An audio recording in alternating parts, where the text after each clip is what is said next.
కేంద్రాన్ని మీరు నిందించే ముందు కేంద్రం మీకు ఇచ్చినట్టు సహకారాన్ని పదే పదే మెడికల్ కళాశాలలు మీవని చెప్పుకుంటా ఉన్నారు. మెడికల్ కళాశాలలు పర్మిషన్ ఇచ్చింది కేంద్ర ప్రభుత్వము. మెడికల్ కళాశాలకి నిధులు కేటాయించింది కేంద్ర ప్రభుత్వము. నిధులు కేటాయించింది లోన్గా తీసుకున్నారు.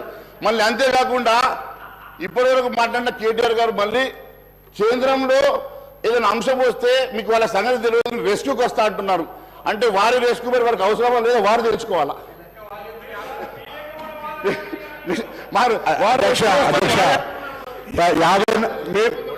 అధ్యక్ష మేము 65 మంది ఉన్నాం, మేము 54 మంది ఉన్నాం. వాళ్ళు కూడా కలుపుకొని చెప్తారు గౌరవ ప్రతిపక్ష నాయకులు.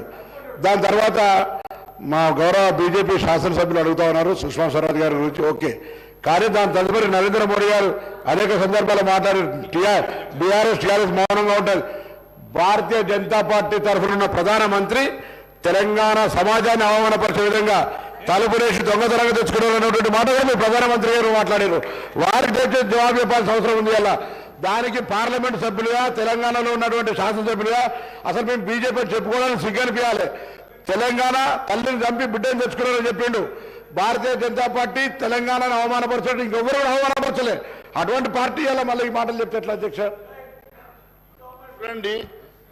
మంత్రి గారు సబ్జెక్ట్ మాట్లాడండి. అరే వారు సమాధానం చెప్పాలన్నా వద్దా అధ్యక్ష? వారు మాట్లాడిన సమాధానం చెప్పాలన్నా వద్దా?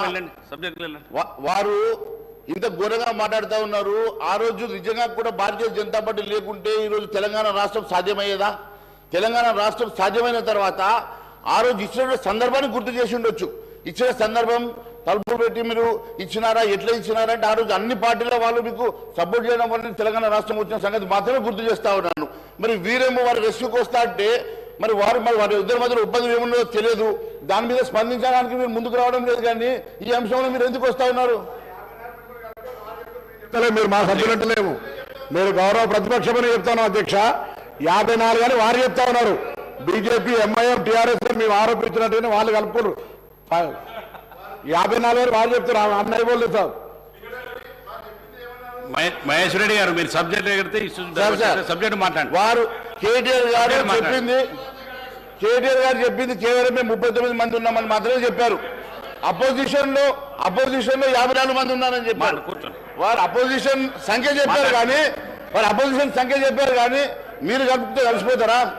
మీరు కలిస్తే కలిసిపోతారా? మీరు కలుపుకుంటారు. మహేష్ రెడ్డి గారు మీరు సబ్జెక్ట్ ఇవ్వాలండి. కూర్చోండి. అదే మాదిరిగా చెప్తాను. అదే మాదిరిగా సబ్జెక్ట్ మాట్లాడండి. అదే మాదిరి నేను మీ ద్వారా ఈ రాష్ట్ర ప్రభుత్వాన్ని అడుగుతా ఉన్నాను.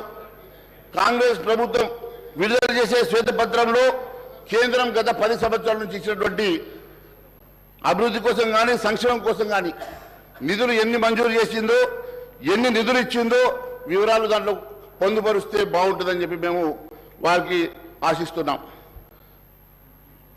గతంలో పాలమూరు రంగారెడ్డి ప్రాజెక్టు జాతీయ హోదా ఉంటే అమలు చేస్తామని చెప్పి నిన్న గవర్నర్ గారు ప్రసంగంలో చెప్పారు.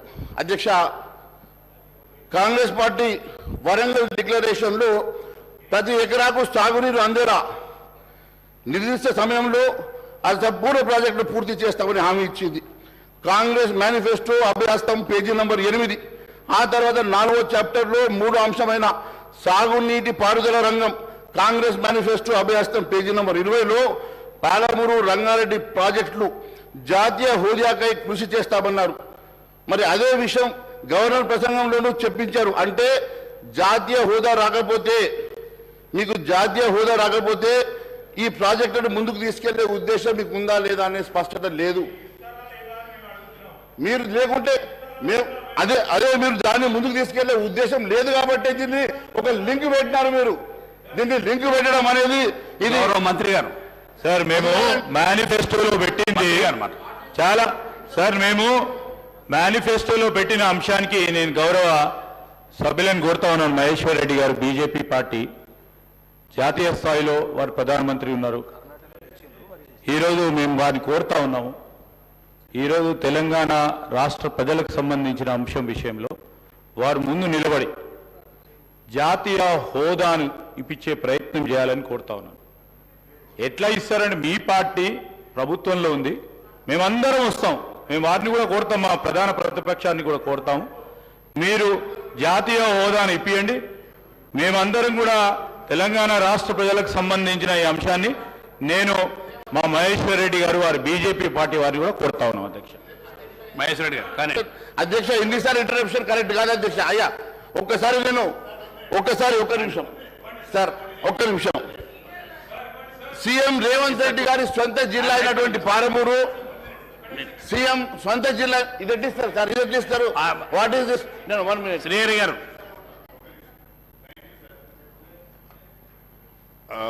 మన లెజిస్లేటివ్ అఫైర్స్ మినిస్టర్ గారు శ్రీధర్ బాబు గారు పాలమూరు రంగారెడ్డికి జాతీయ హోదా తీసుకురావడానికి బీజేపీ వాళ్ళ సహకారం అడిగారు సార్. దాన్ని మేము కూడా స్వాగతిస్తున్నాం. వీలైతే నేను ప్రభుత్వానికి అభ్యర్థిస్తున్నా, మనందరం ఒక శాసనసభ ద్వారా ఒక ఏకగ్రీవ తీర్మానం చేస్తూ జాతీయ హోదా పాలమూరు రంగారెడ్డి ప్రాజెక్టుకు జాతీయ హోదా కల్పించాలని ఒక ఏకగ్రీవ తీర్మానం ఈ సభ ద్వారా చేసి కేంద్ర ప్రభుత్వానికి పంపిస్తాం. శ్రీధర్ బాబు గారు దీని విషయంలో ముందుకు రావాల్సిందని నేను కోరుతున్నాను. మహేశ్వరుడు గారు చూడండి, అదే ఇప్పుడు రెస్క్యూకి వస్తామని చెప్పి రెస్క్యూకి వచ్చేసారు సార్. రెస్క్యూకి వచ్చేసారు. దీన్ని బట్టి చాలా స్పష్టంగా ఏర్పడుతూ ఉంది వీళ్ళ రిలేషన్షిప్ ఏందో. నేను ఒకటి అడుగుతా ఉన్నాను, గౌరవ ముఖ్యమంత్రి గారి సొంత జిల్లా పాలమూరు. అలాంటి సొంత జిల్లాలో కేవలం జాతీయ హోదా ఏ రకంగా వస్తుందో ఎంపీగా ఉన్నటువంటి రేవంత్ రెడ్డి గారికి, ఇరిగేషన్ మంత్రిగా ఉన్నటువంటి మా ఉత్తమ్ కుమార్ రెడ్డి గారికి బాగా తెలుసు. జాతీయ హోదాకి ఏమేమి కావాలా, ప్రొసీజర్ ఏంది, దాని నామ్స్ ఏంటి, అవన్నీ కూడా సార్ మీకు సమయం ఇచ్చినప్పుడు మీరు మాట్లాడారు సార్. చాలాసేపు మాట్లాడారు, మీరు గంటన్నర మాట్లాడారు, మాకు 10 నిమిషాలు కూడా సమయం గారు. మీరు గవర్నర్ ప్రసంగంలో మాట్లాడేది అనవసరంగా. గవర్నర్ ప్రసంగం అండి, ఇది గవర్నర్ ప్రసంగంలో మాట్లాడుతూ ఉన్నాను అధ్యక్ష.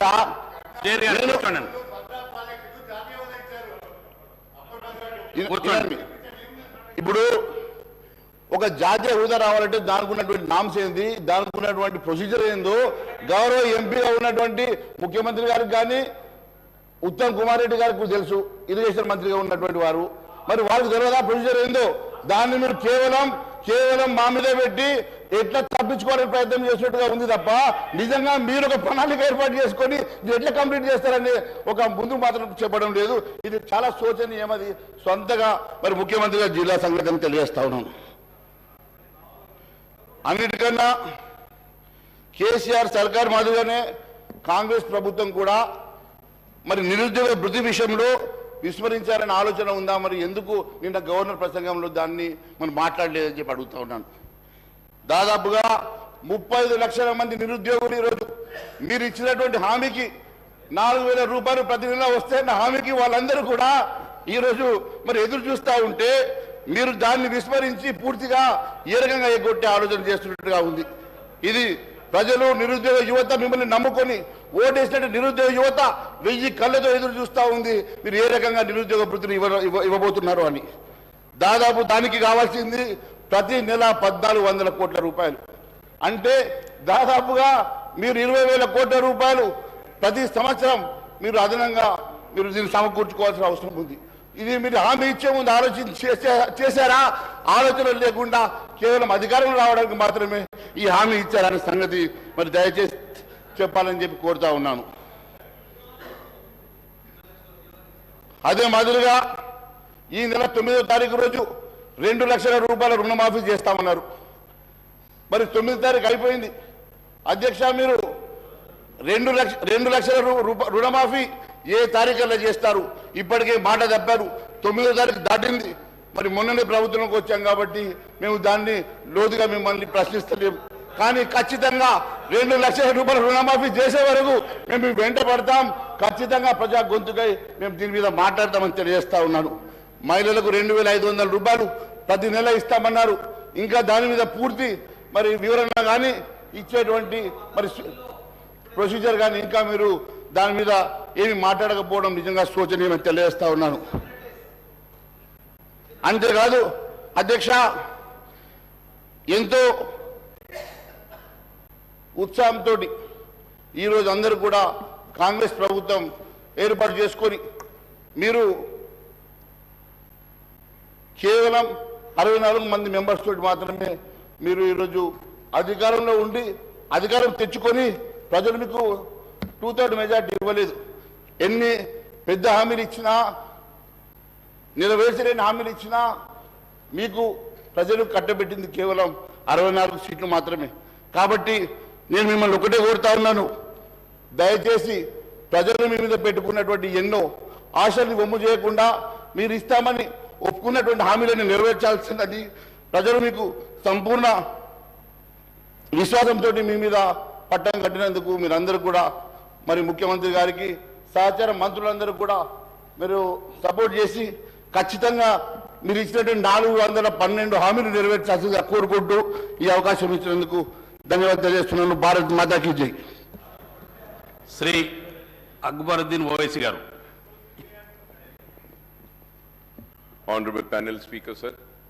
Sir, at the outset, I welcome the new government that has assumed office after the assembly elections.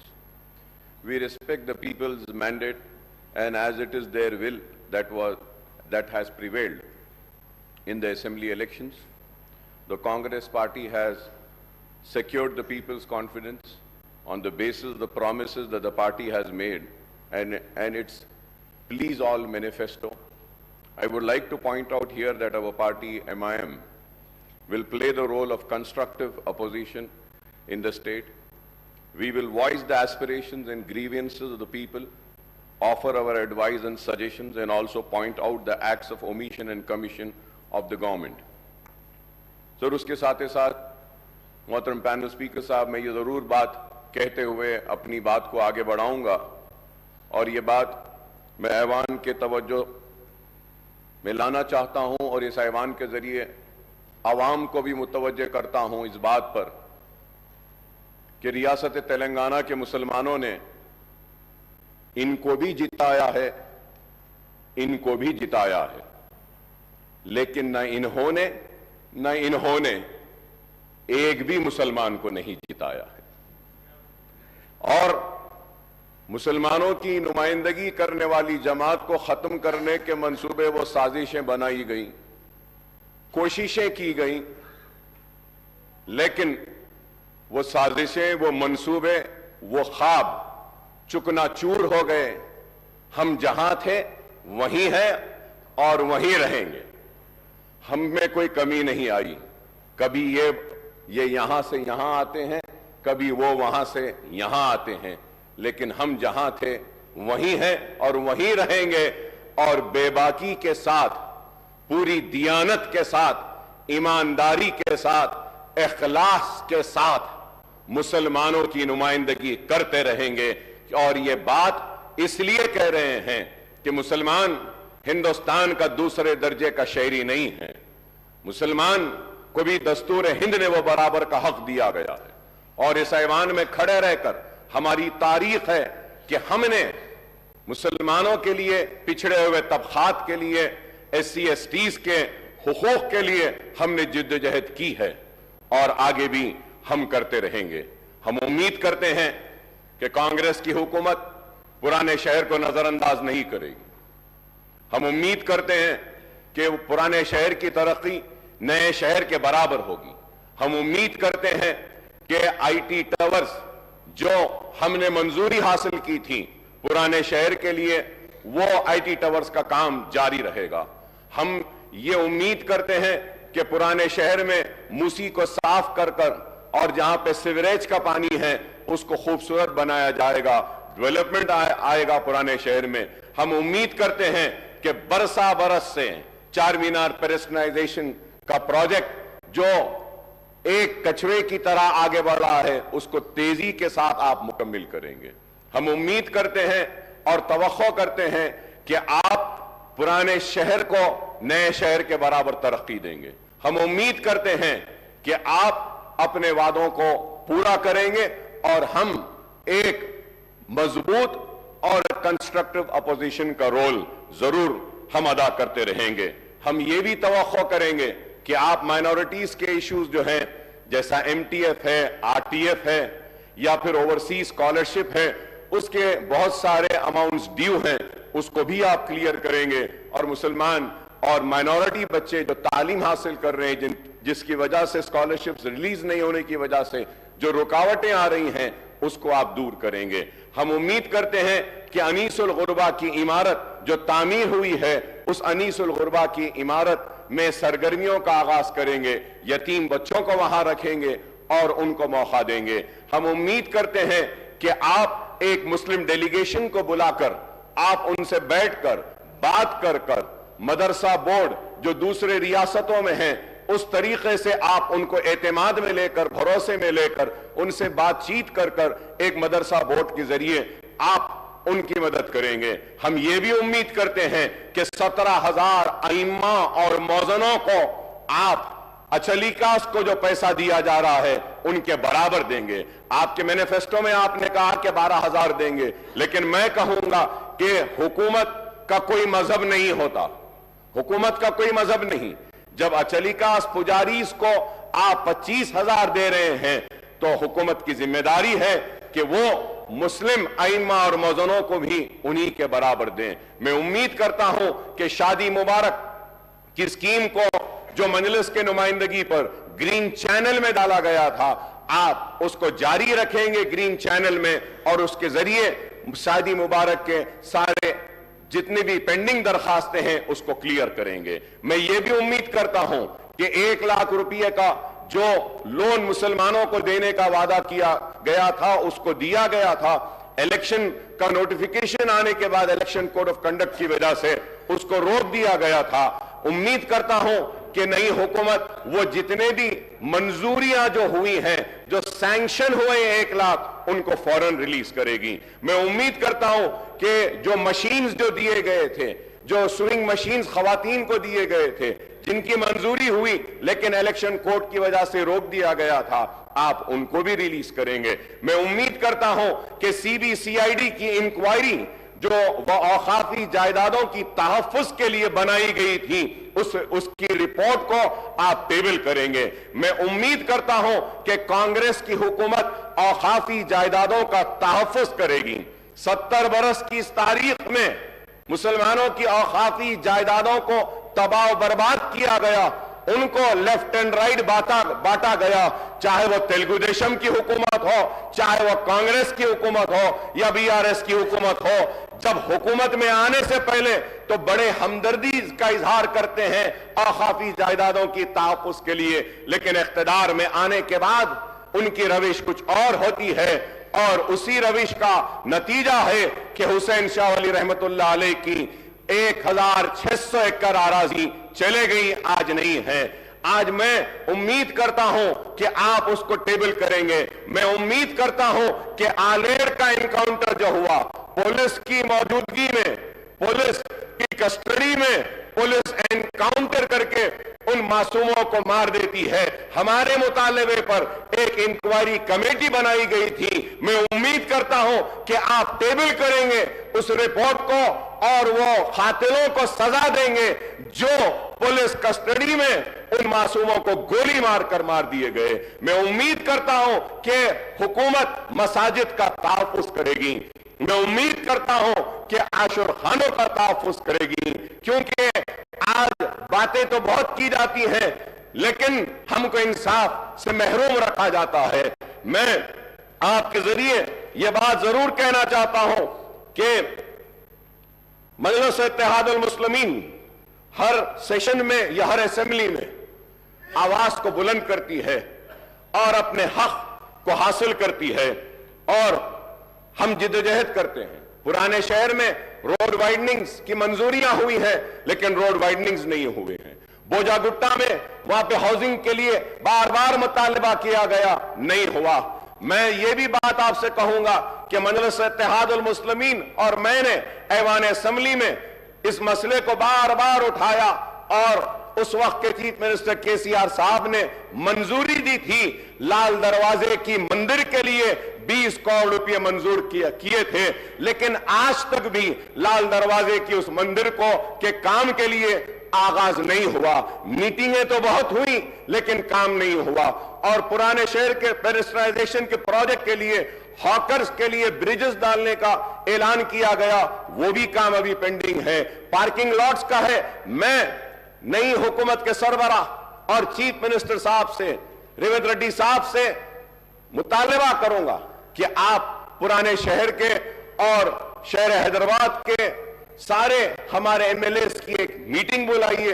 हम सारे मसाइल को आपके सामने रखेंगे और उन मसाइल को आप एक के बाद एक उनको हल करते हुए आप आगे बढ़े, तो हम आपके ममनून और मशकूर रहेंगे। इसके साथ ही साथ मैं ये बात भी कहूंगा आपसे कि आपने अपने मैनिफेस्टो में इतने वादे, इतने ऐलानात सब कुछ किए, लेकिन अफसोस के साथ कहना पड़ता है कि मैनिफेस्टो में उर्दू का जिक्र नहीं था।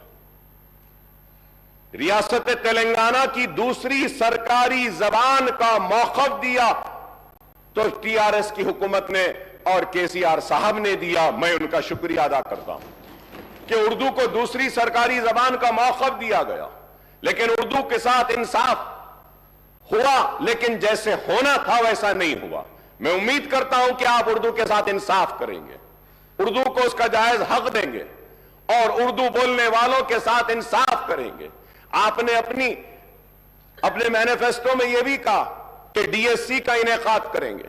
हम बार बार बोलते रहे हैं, राजशेखर रेड्डी साहब के दौर से हम बोलते आए हैं, और मैं राजशेखर रेड्डी साहब को हर वक्त याद करता हूं क्योंकि वो एक हमदर्द शख्स थे।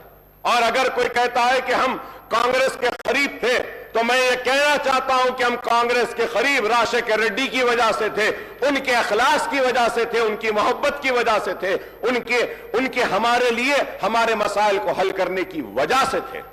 हम राजशेखर रेड्डी साहब के बेशक करीब थे, हमारे काम करते थे। और आज हम आपसे मुतालबा करते हैं, आपसे दरख्वास्त करते हैं कि उर्दू के साथ इंसाफ करिए। डीएससी को, उर्दू के पोस्ट जो होते हैं उसमें आप डीएससी जब करते हैं तो एससी, एसटी और बीसीज रहते हैं। वो एससी, एसटी, बीसीज को उर्दू नहीं आती है, लेकिन कानून ये कहता है कि आप एससी, एसटी को वो पोस्ट दें, तो आपको चाहिए कि आप 2 वक्त उसका नोटिफिकेशन दें। 2 वक्त नोटिफिकेशन देने के बाद वो जितने एससी, एसटी के और बीसीज के उर्दू के जो पोस्ट हैं जो अनफिल्ड हैं वो ओपन हो जाते हैं। ये इंपॉर्टेंट चीज है। मैं उम्मीद कर रहा था कि आपकी थिंक टैंक आपको बोलेगी और कहेगी कि उर्दू के पोस्ट के लिए, उर्दू के लिए इंसाफ के लिए मैनिफेस्टो में यह बात डालेंगे कि हम उर्दू के पोस्ट को डिरिजर्व करेंगे, लेकिन यह काम नहीं हुआ। मैं उम्मीद करता हूं कि आप यह काम करेंगे। उर्दू जब दूसरी सरकारी जबान है तो जितने भी कॉम्पिटिटिव एग्जाम्स हैं, जितने भी प्रमोशन के एग्जाम्स हैं डिपार्टमेंटल, उसको उर्दू में भी मुनक्किद करना चाहिए। यह जरूरी है, यह काम नहीं हो रहा है। और जितने रिक्रूटमेंट के आपके एग्जाम्स हैं वो एग्जाम्स को भी उर्दू में रखिए, यह भी जरूरी है। मैं उम्मीद करता हूं कि आप मेरे इन बातों पे तवज्जो देंगे। और मैं इसके साथ ही साथ आगे बढ़ते हुए यह बात भी आपसे कहूंगा कि it was in 2004 on the eve of assembly polls, the Congress party had entered into a poll alliance with TRS after promising Telangana state.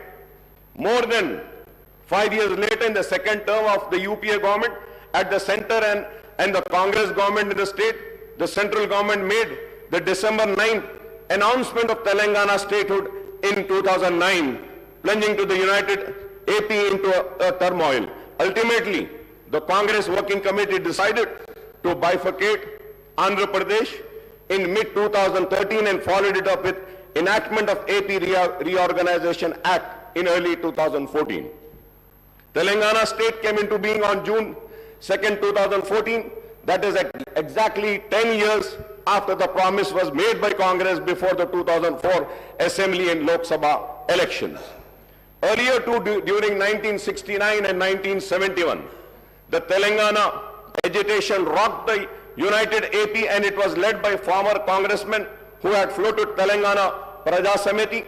Incidentally, this Earlier movement was suppressed by the Congress government at the state and in the United Andhra Pradesh state, sir. Sir, I would like to tell my Congress friends that the history cannot be one-sided and it has to be two sides. In the year 1969 to 1971, agitation scores of youth were killed. In police firing, and in 2001 and 13 movements, scores of youth committed self-immolation. Who or which government were responsible for these deaths? I don't know how the change of government following the assembly polls can be called as the liberation day, liberation of Telangana people from 10 years of repression. So I'm saying this because I'm very saddened. When I was going through the Honorable Governor's address, in my 25 years of legislature life, I have never seen such an address by any government. Sir, I'm sorry to say, but I still feel like the Congress party is still in election mode. Elections have ended. We said what we had to say. We criticized how much we wanted to. We also leveled allegations, personal remarks. But now, people have given their verdict. They have chosen you, and they have chosen them to sit there. They have chosen us to be here. So now we have to come together for the development of the state. We have to come together to fulfill the promises made by the party which has been given the responsibility of governing the state for the next 5 years. Sir, going further ahead, sir, the Congress and BRS term September 17th, 1948, the day of accession or merger of erstwhile Hyderabad state into Indian Union as integration day, whereas the BJP and left party term it as a liberation day.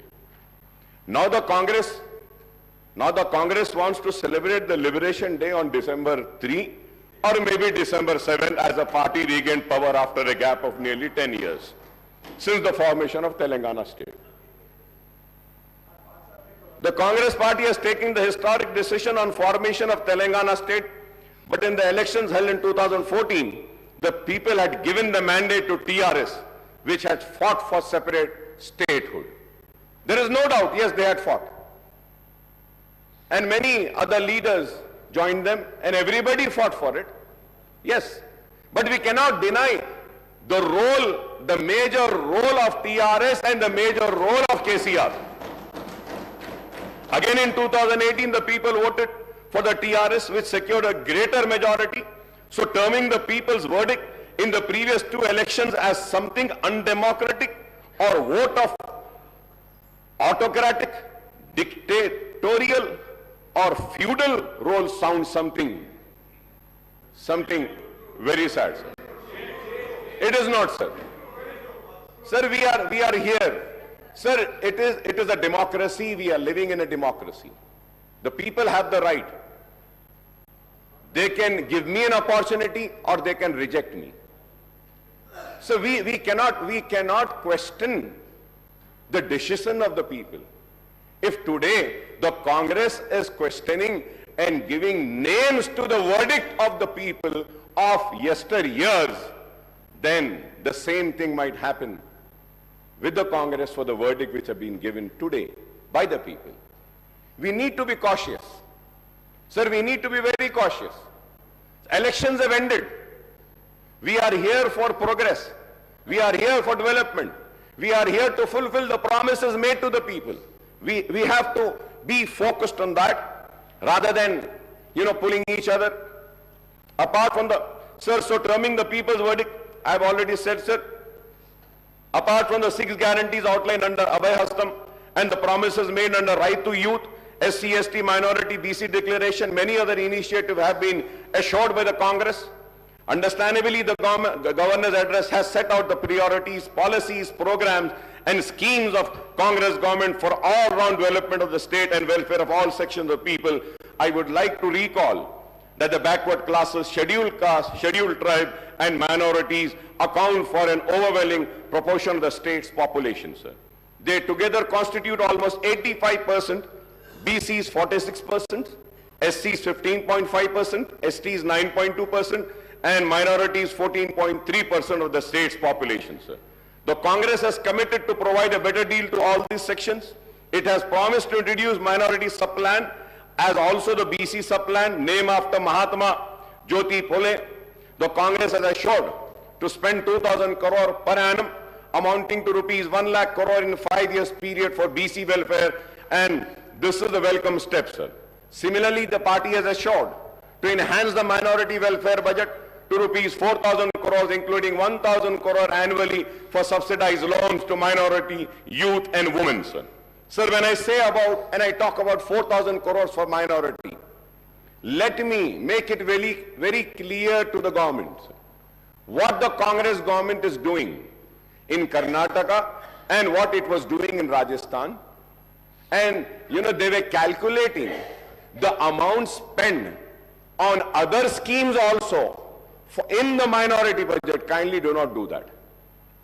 If we have to see the other schemes with which the minorities got benefited in the last 9.5 years, like in pension, like in Shadi Mubarak or Raitu Bandhu, Raitu Bima and other schemes, where Muslims are also part.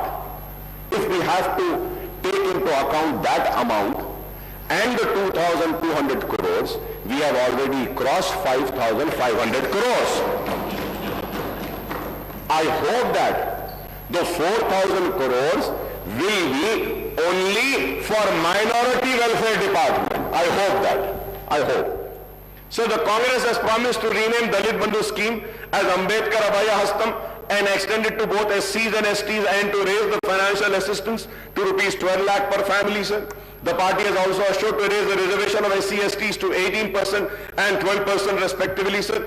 However, the Congress has maintained a silence on the demand for raising the reservation for socially and economically backward sections of Muslims of 12%, sir.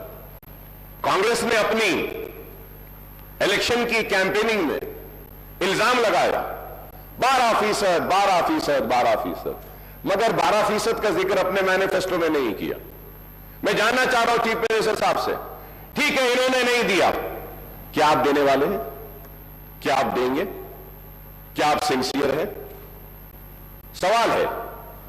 और assembly के records को उठाकर देखिए, मजलिस इत्तेहादुल मुस्लिमीन की तरफ से मैंने खड़े होकर उस वक्त कहा था 12% मिलता है, मिलने दो नहीं, हमको 4% जो हम हासिल करें राजशेखर रेड्डी साहब के दौर में, उसको कायम रखना, ये बड़ी जिम्मेदारी है।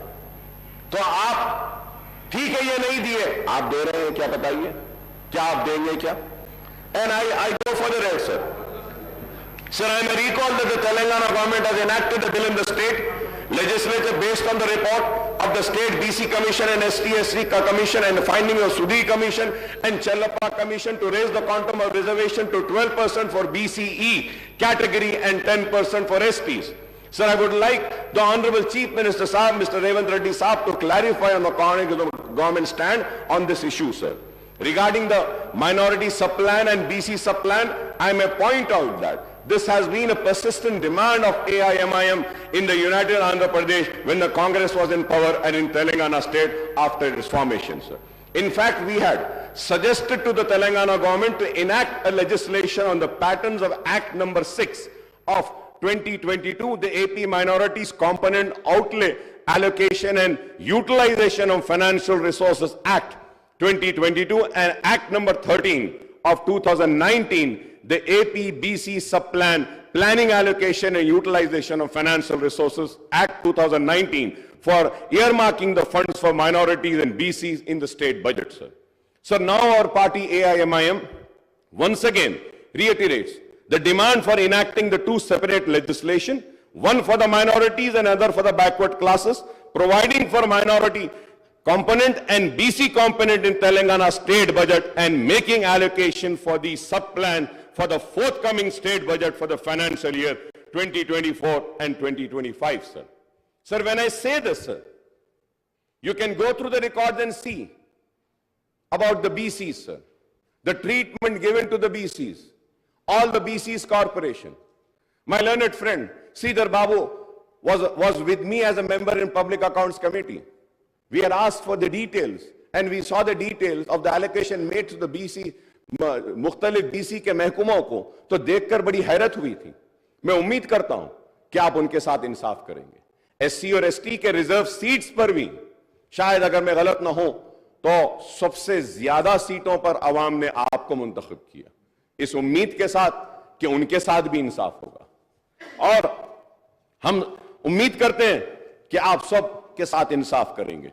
We hope that the Congress government would fulfill its assurance to conduct a caste census and effect an increase in BC reservation within 6 months of assuming power in the state, sir.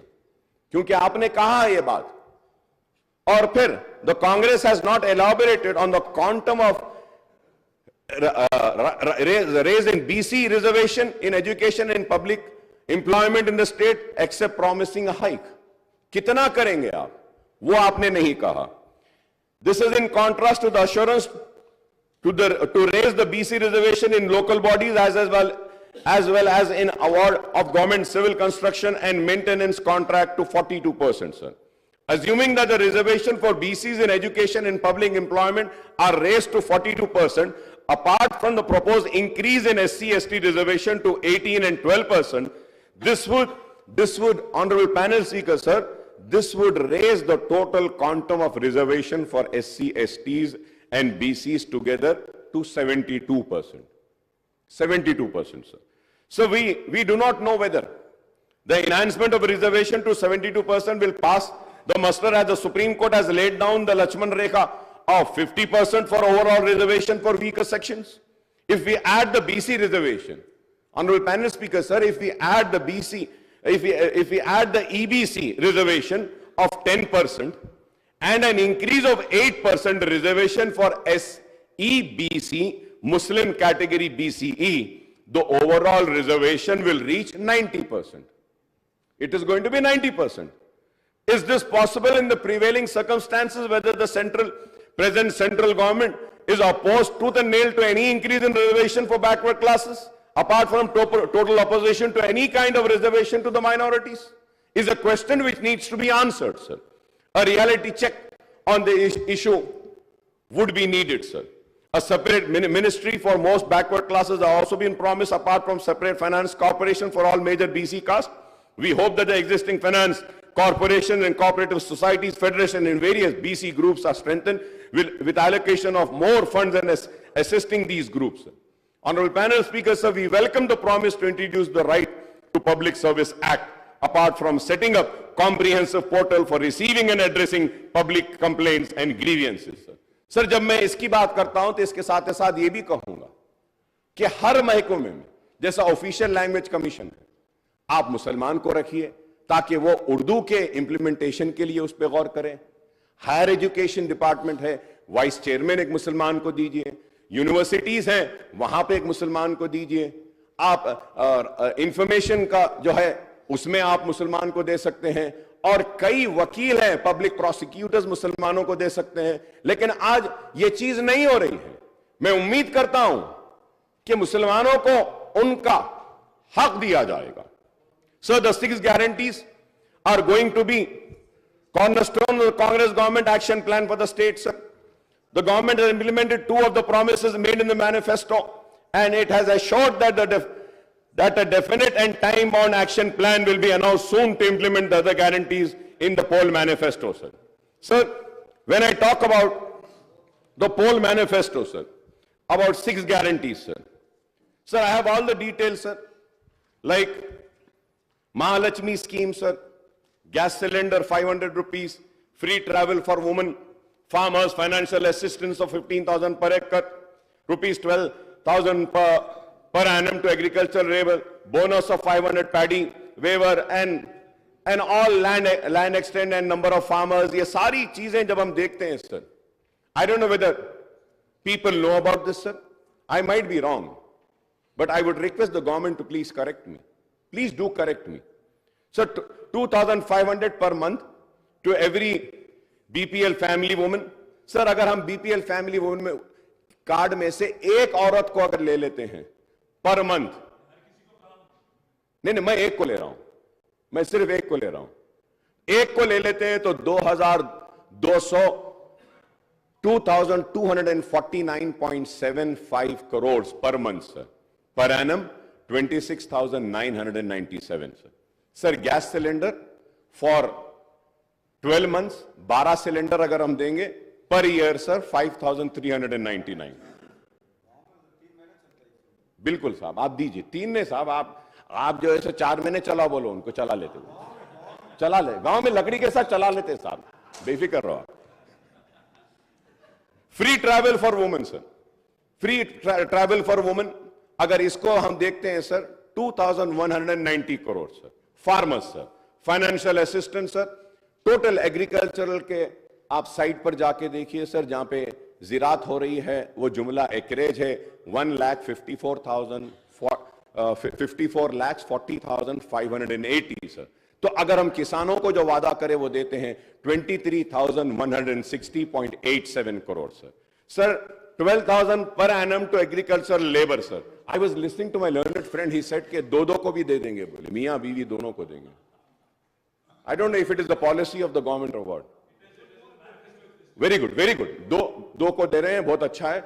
I was just listening to honorable learned friend of mine. He said कि एक ने 2 को देंगे. मैं एक को देने की बात लिया साहब, सिर्फ एक को लिया तो they are 25 lakh labour they sir, उसके लिए 3,000 करोड़ होना सालाना सर. आप 2 को देंगे बोले 6,000 करोड़ होना है. अब हम आगे बढ़ते हैं और देखिए साहब, bonus 500 sir. If we have to go, I have all the details, honorable panel speaker sir. If I have to go, Gruha Jyoti sir 4,800 crores is required. Indrama Indulu sir 25,000 crores is required. Yuva Vikasam 38,894 crores is required sir. I have all the details sir. It is not that I have done my homework and research sir. Sir, implementation of Vidya Jyoti Patakam, Abdul Kalam, Tofe Talim and all this, sir. For that 6,476.66 crores is required, sir. Sir, MPhil, PhD, sir, for that, और उसके बाद में graduates को भी आप देंगे बोले, फिर इंटर स्टूडेंट्स को भी देंगे बोले, एसएससी को भी देंगे बोले, तो उसके लिए और फिर वो सारे जब हम देखते हैं सर 294, 1,800, 2,600, अब इतने हैं सर, thousands and thousands है sir. And I wish you all the luck. Because I know this, sir. Because I know this. Congress have ruled this country and ruled the state 16 times, sir. Very learned people are there. Educated people are there. They know how to rule, and I'm sure and I'm confident they are going to fulfill the promises.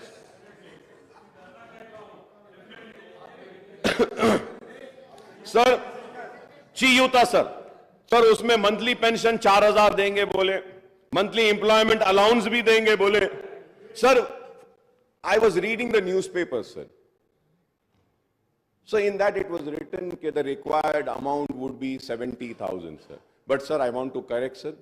As per my calculation, I might be wrong. I'm not saying that I'm perfect. I might be wrong. Kindly you give the right figures. As per my homework, my research, my calculations, sir, the total requirement only for 6 guarantees.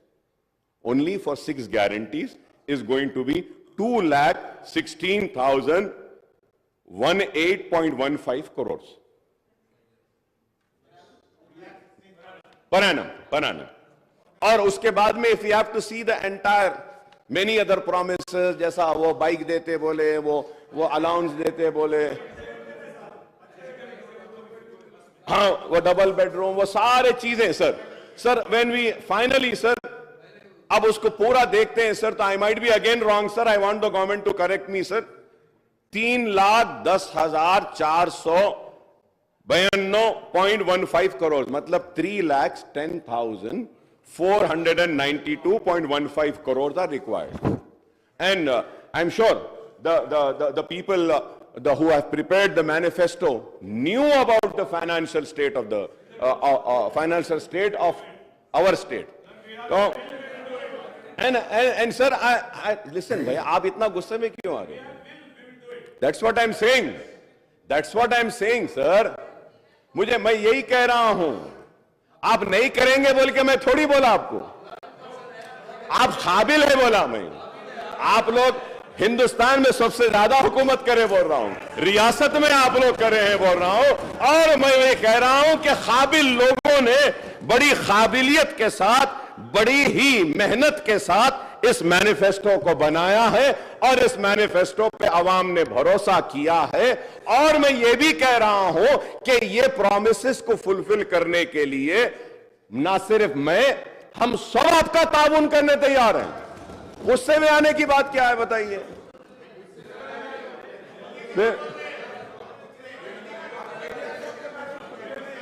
Sir मैं ये भी कहूंगा sir, there is no mention about the minority declaration in the governor's address, and I don't know the reason for this omission, sir. इसलिए मैंने कहा, मुसलमानों ने आपको भी जिताया, मुसलमानों ने आपको भी जिताया, मगर आप दोनों ने मुसलमानों को नहीं जिताया, हम जीत गए। Sir, one of the promise under the minority declaration is the introduction of Abdul Kalam Tohfa Talim scheme to provide financial assistance of rupees 5 lakh to minority youth for completing MPhil and PhD, rupees 1 lakh for post-graduation, rupees 25,000 for graduation, rupees 15,000 for intermediate, and rupees 10,000 for passing the 10th grade SSC, sir. Sir, I would like to once again ask the people responsible for preparation of this manifesto, sir. Sir, by the way, sir, who is this Abdul Kalam? Is it, no, sir, it is written Abdul Kalam. Is it the India's first education minister, Maulana Abdul Kalam Azad? Or it is Abdul Kalam, India's missile man and former president, Mr. APJ Abdul Kalam? It cannot be both. इसमें तो सिर्फ अब्दुल कलाम लिखा, इसलिए मैं पूछ रहा हूं साहब, इस पे भी गुस्सा मत आओ, ये भी पूछ रहा हूं कि किसके जी। तो मैं ये पूछ रहा हूं, ये भाई ये मैनिफेस्टो आपका है भाई, सीएम साहब ये आपका है, आपके उसमें है, तो इसमें अब्दुल कलाम 2 है, तो मैं क्लैरिफिकेशन ले रहा हूं, मौलाना अब्दुल कलाम आजाद के नाम पे है या Abdul Kalam the missile man के नाम पे है? तो दोनों के नाम से, दोनों के नाम से जी। अच्छा, नहीं मैं पूछ रहा था साहब, पूछना है ना। Under the Mahalakshmi guarantee women are promise monthly financial assistance of rupees 2,500 per month, and that is 30,000 per annum, besides free travel in RTC buses, sir. Sir, when I talk about RTC buses, sir, honorable panel speaker, sir, so this is Telangana Road Transport Corporation 22-23 report, sir. And also I had raised a question, sir. अब इसमें लिखा हुआ है sir कि out of the 9,000 buses, 6,000 buses are old, 15 years old. और इसमें पूरा detail दिए साहब, कितने पुराने हैं, क्या है क्या नहीं। अब ये देखिए सर, ये 23-24, ये पेज ही नहीं है साहब इसमें। नहीं आपके दौर में हुआ सो है ये, सॉरी, आपके दौर में हुआ सो है। तो सर, पैनल स्पीकर सर, मैं नई गवर्नमेंट से कहूंगा कि ऐसे डेलिबरेट omissions pages के नहीं होना चाहिए, because you had promised a transparent government. It has to be there. बहुत है सर, so many demands, बहुत सारे demands भी देखते हैं सर, demands में एक important page गायब हो जाता है, demands table नहीं होते, demands पे discussion होता है। तो I hope we have faced this.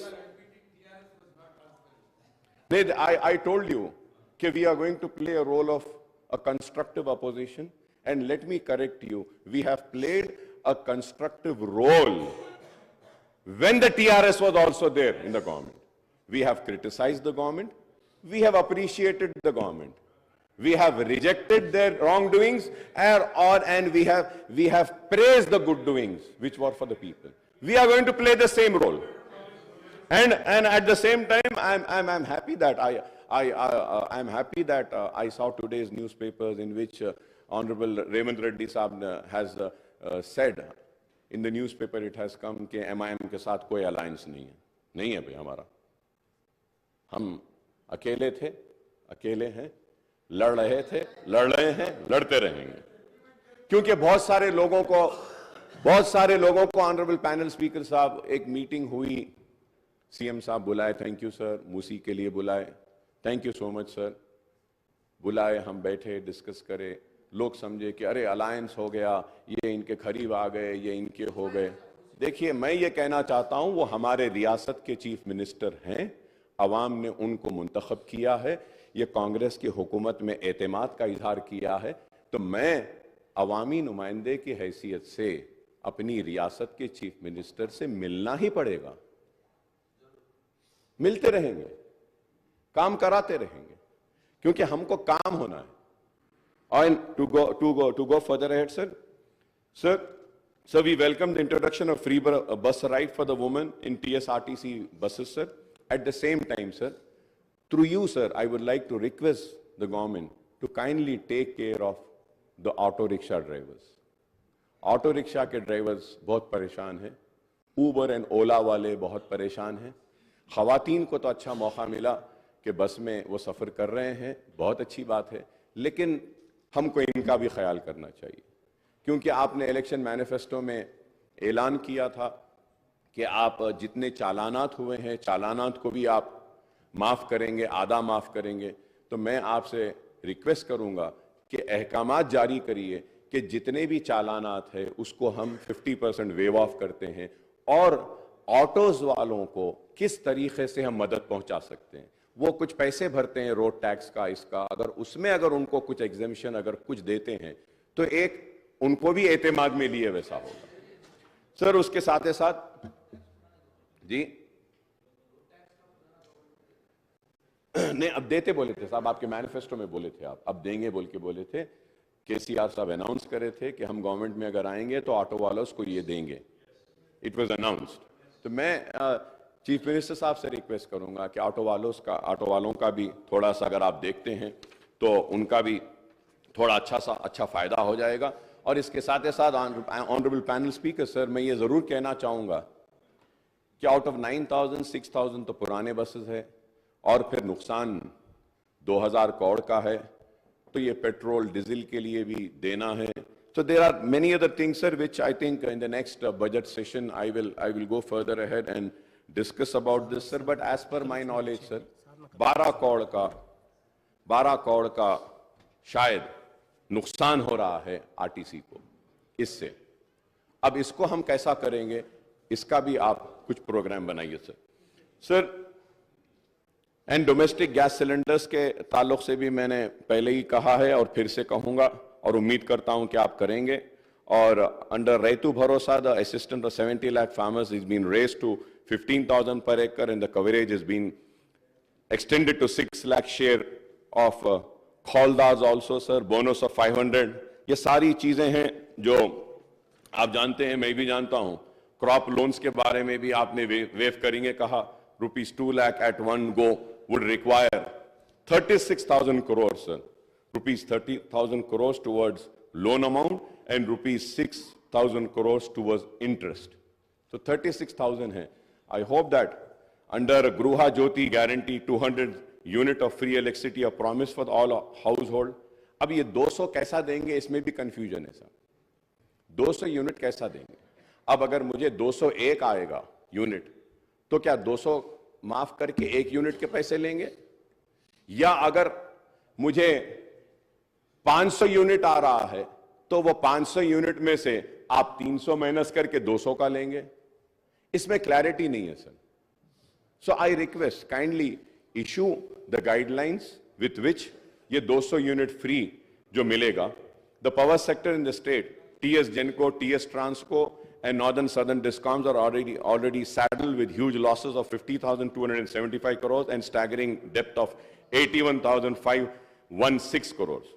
क्योंकि ये सिर्फ मैं न्यूज़पेपर्स में, ऑनरेबल स्पीकर सर, मैं न्यूज़पेपर्स में देख रहा था, हर कोई बोल रहे थे कि 50,000 का इसमें लॉसेज है, 80,000 के लॉसेज है कहें सर। लेकिन द थिंग इज दैट कि we are already saddled with the huge losses of 50,275 crores and staggering debt of 81,516 crores.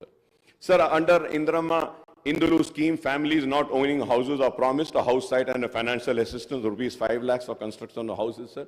Sir, ये 2-bedroom houses के ताल्लुक से भी स्पीकर साहब मैं आपके जरिए हुकूमत की तवज्जो इस बात पे लाना चाहता हूं कि सर इलेक्शन कोड आने की वजह से जो लोगों को सर्टिफिकेट्स दे दिए गए थे, जो लोगों को हाथ में कागज दे दिया गया था कि ये यूनिट आपका है, तो उसकी चाबी अब तक नहीं दी गई और जो लिस्ट सैंक्शन हुई थी वो भी वैसी रुकी हुई है। सर, आपके जरिए मैं हुकूमत और हमारे चीफ मिनिस्टर साहब रेवंत रेड्डी साहब की तवज्जो इस बात पे लाना चाहता हूं कि मेरे कॉन्स्टिट्यूंसी में पुराने जो घर थे उनको तोड़कर 2-bedroom बनाए थे और उनसे वादा किया गया था कि बनने के बाद उनको दिया जाएगा, लेकिन इलेक्शन कोड आने की वजह से रुक गया है। काइंडली आपसे रिक्वेस्ट है कि हैदराबाद कलेक्टर साहब को बोल के उसको क्लियर करवा दीजिए, क्योंकि हमारे एश्योरेंस पे, हमारी जबान पे उन लोगों ने अपने घरों को खाली करके 2-bedroom बनाने की इजाजत दी। अगर उनको नहीं मिलेगा तो बड़ा प्रॉब्लम होगा।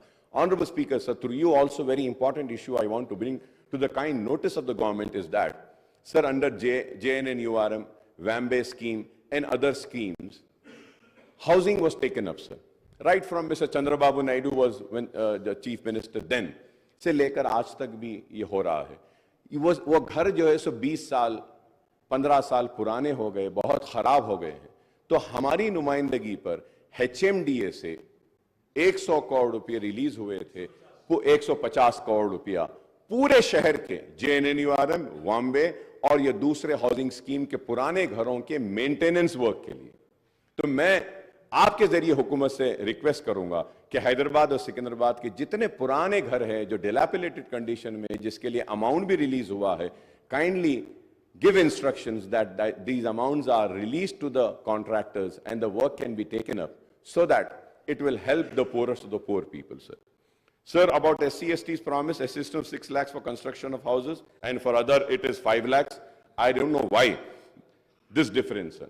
SC/ST को आप 6 लाख देते बोले, यहाँ पे 5 लाख है. Lakhs of people, especially in towns and cities, do not own houses and live in rented houses, sir. तो मैं उम्मीद करता हूँ कि आप इस ताल्लुक से भी करेंगे, sir. And I would like to know, sir, what are the criteria for selection of beneficiaries under this scheme? ये स्कीम युवा विकासम जो 5 लाख का है, उसके भी गाइडलाइंस सही नहीं आए, तो मैं उम्मीद करता हूं कि आप इसके बारे में भी कहेंगे. Under Cheyutha guarantee monthly pension amount is to be raise to ₹4,000 and all the beneficiaries, and it's huge increase in the allocation for this scheme, sir. For the disabled also, so we welcome the increase in the health insurance coverage under Arogyashri scheme of ₹10 lakh. Sir, once again, sir, Honorable Speaker, sir, when I talk about Arogyashri, sir, आप बोल दिए 10 लाख. आप मालूम कराइए साहब, क्या एक भी पेशेंट को अब तक आपके ऐलान के बाद क्या 10 लाख का बेनिफिट मिला? Guidelines have not been framed. GOA is not been issued. Sir, the most important thing is that Rajshekhar Reddy साहब जब थे, जो राजीव आरोग्यश्री लाए थे, उस वक्त जो पैकेजेस बनाए थे, same amount is continuing, sir. Same amount, sir. Amount में इंक्रीज ही नहीं हुआ. Sir, you need to review this, see that. The reason I am saying is that, sir, the private hospitals are not admitting any patient under Aarogyasri because the rates are very low, sir. अब एक बात बोलता हूं, आप बुरा ना माने आप लोग, which is very important for the new government, sir. Sir, in all government hospitals, dialysis units are there. Sir, these dialysis units are being handed over to a third party, sir. And sir, like a private hospital is getting 1,250, 1,250 for one dialysis. Government hospital is getting 1,850 rupees, and that 1,850 rupees, it is being paid to the third party, not to the government hospital. आप बताइए sir, ये तो गलत है. ये This is very wrong. आप वो third party को बेनिफिट दे रहे हैं, लेकिन प्राइवेट हॉस्पिटल्स को आप कम करके रखें. This needs to be corrected, sir. I hope that the government will make a note and do the necessary corrections. Cancer patient बहुत ज्यादा बढ़ रहे हैं, उनके लिए आप ये आरोग्यश्री का जो राजीव आरोग्यश्री का स्कीम जो है, इसमें कैंसर पेशेंट्स को दीजिए. And in dialysis also, sir, dialyzers are not provided, sir. The dialyzer, the pipes are not provided.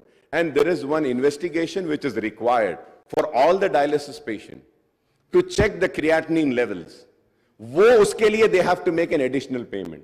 So such things are there which needs to be corrected, which was not corrected by this government in spite of repeatedly requesting. I hope that you will do the necessary corrections. This will help the poor people, sir.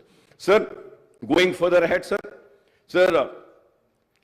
it is apparent that you, especially in the rural and small towns, are being facing problems of unemployment.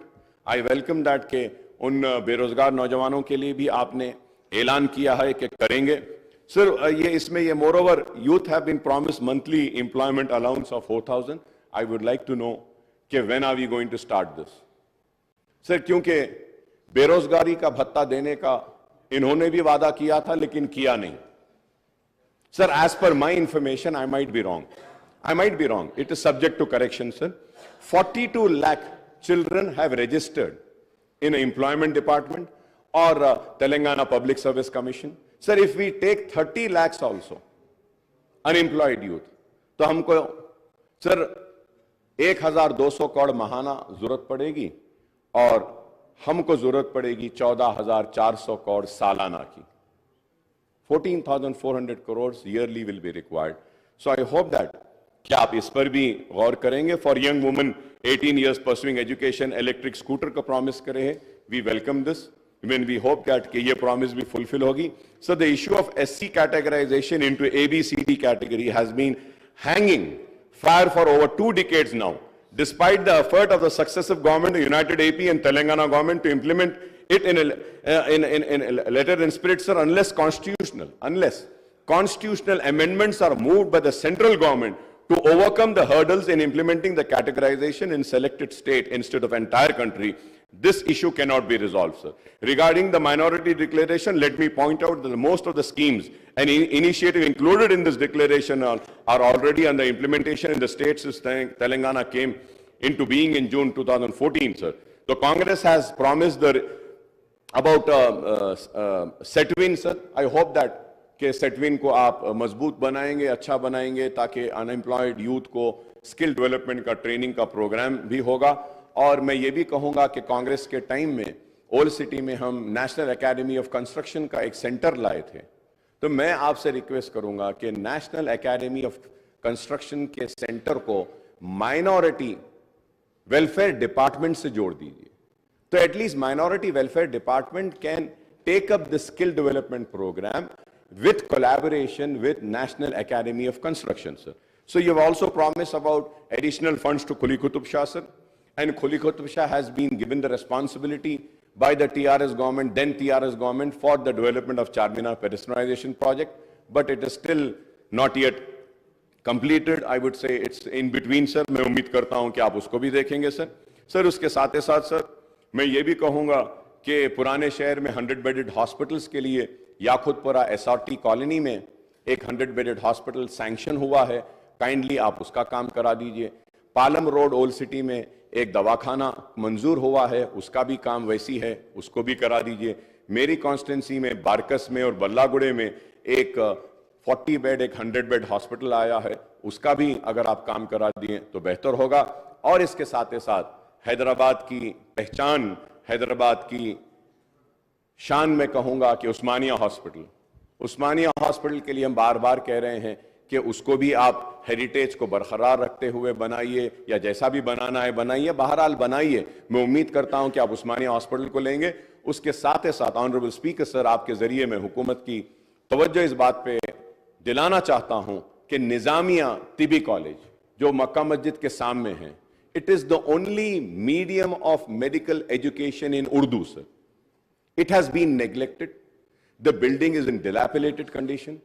I request the Honorable Health Minister Saab, Honorable Chief Minister Saab, kindly give us some time, sir. Let us go and visit that hospital and see that hospital, how a bad shape that hospital, that building is in, sir. So उसके लिए भी 72 crore sanction है. अगर उसका tender बुला के अगर contractor को देंगे तो वो हॉस्पिटल का भी काम मुकम्मल हो जाएगा सर. और इसके साथ ही साथ सर जीएचएमसी के बारे में मैं कहूंगा कि जीएचएमसी के जितने भी एरियाज में जो काम हुआ है, कॉन्ट्रैक्टर्स का अमाउंट नहीं दिया गया है सर. और ये बिन फ्री एक प्रोग्राम लाए थे हमारे, मेरे दोस्त लाए बिन फ्री. वो बिन तो उड़ गया लेकिन कचरा वहीं फेंकने लगे लोग. बिन नहीं है लेकिन कचरा तो वहां आ रहा है. तो सर मैं आपसे रिक्वेस्ट करूंगा, ये बिन फ्री क्या है इसको रिव्यू करिए. देखिए हर जगह पे कचरा आ रहा है sir. We are for the development, we want development, we want the old city to be on par with new city. We want flyovers, we found underpasses, we want the metro train. I thank the Honorable Chief Minister Saab for other day when I was sitting with him, he had called for a meeting on आपकी दावत पे हम आए थे. लोग समझ रहे हैं कि हम आपके पास भाग के गए थे. भाई आप दावत दिए थे, आप बुलाए थे, हम आए थे. और आपने, मैं आपका शुक्रिया अदा करता हूं कि आपने कहा कि मेट्रो ट्रेन को जो पुराना रूट है उस पर लाएंगे और उसके साथ ही साथ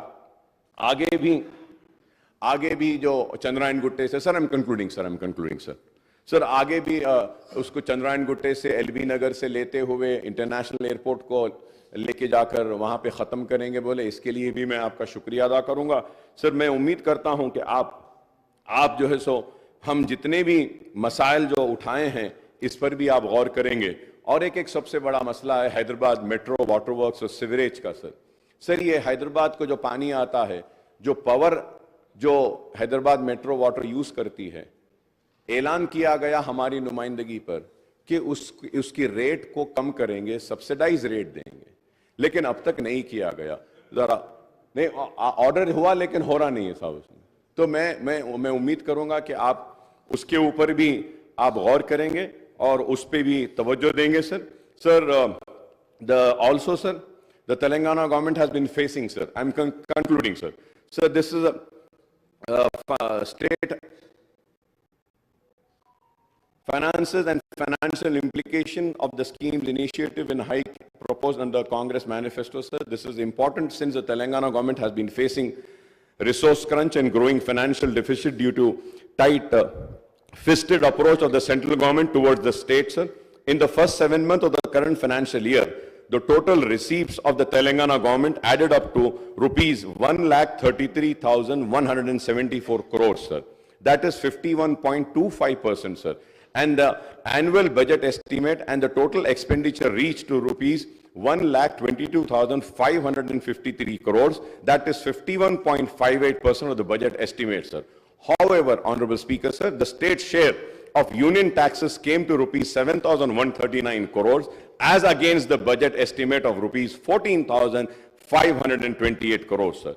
The state had budgeted the grant in aid and contribution amount to be rupees 41,259 crores, but only rupees 3,836 crores were received from the central government during the 7 months period, sir. The state net borrowing during the 7-month period have reached rupees 33,378 crores as against the budget estimate of rupees 38,234 crores, sir. That is 87.3% of budget estimate, sir. The November data on the state budget is not available in the public domain, sir. ये साहब, ये इसको देखिए साहब, ये public domain से गायब क्यों कर देते हैं? I don't know. ये लोग के टाइम होता था साहब, आप थोड़ा उसको देखना साहब. And we have 4 more months before the financial year comes to a close on March 31st, sir, 2023, sir. I may be wrong, but I was just going through. I'm not sure, but I believe कि 3-4 दिन पहले 500 करोड़ रुपया आप लोगों ने कुछ loan लिया है. So क्या लिया है तो प्लीज बोलिए. और मैं चाहूंगा कि आप व्हाइट पेपर भी जारी करिए स्टेट के फाइनेंसेस पर, so that the people know कि what is the real financial position of the state, sir. The state cannot pile up borrowing as per its requirement, as it is hamstrung by the condition and restriction imposed by the Physical Responsibility and Budget Management FRBM Act, sir.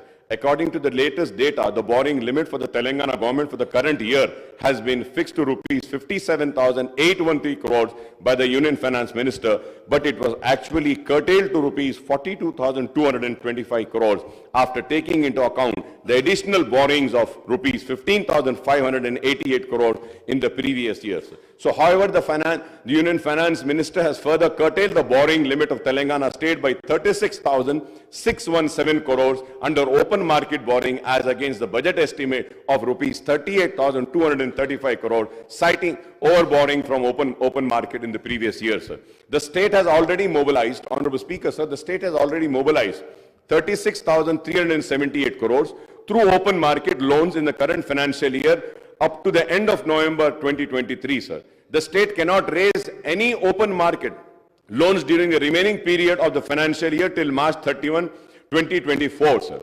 I might be wrong, sir. This is subject to correction, sir. Sir, it can only avail a special drawing facility and resort to ways and means, advances and overdraft to meet its day-to-day requirements, sir. Overdraft. It is a very alarming. So this is why I say that a white paper needs to be tabled. Let the people know, sir.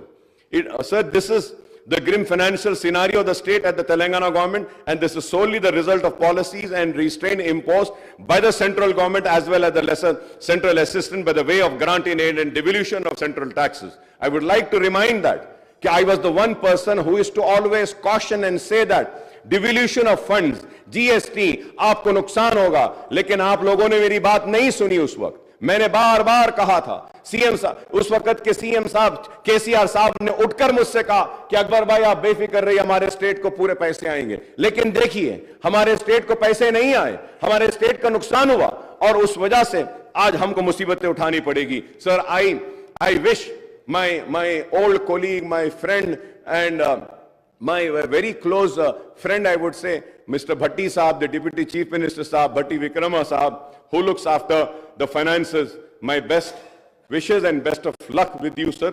And we are there for whatever support and assistance or help is needed, sir. Incidentally, a few days ago, Deputy CM Saab had released a booklet on Telangana economy and Telangana at a glance on the financial indicators of state during the financial year 22-23. Telangana gross state domestic product GSDP at current prices 22-23 reached to rupees 13,13,391 crore with 16.3% growth, which was marked higher than India's growth of 16.1, sir. और उसके साथ 2 दिन पहले हमारे हैदराबाद को भी एक award मिला है,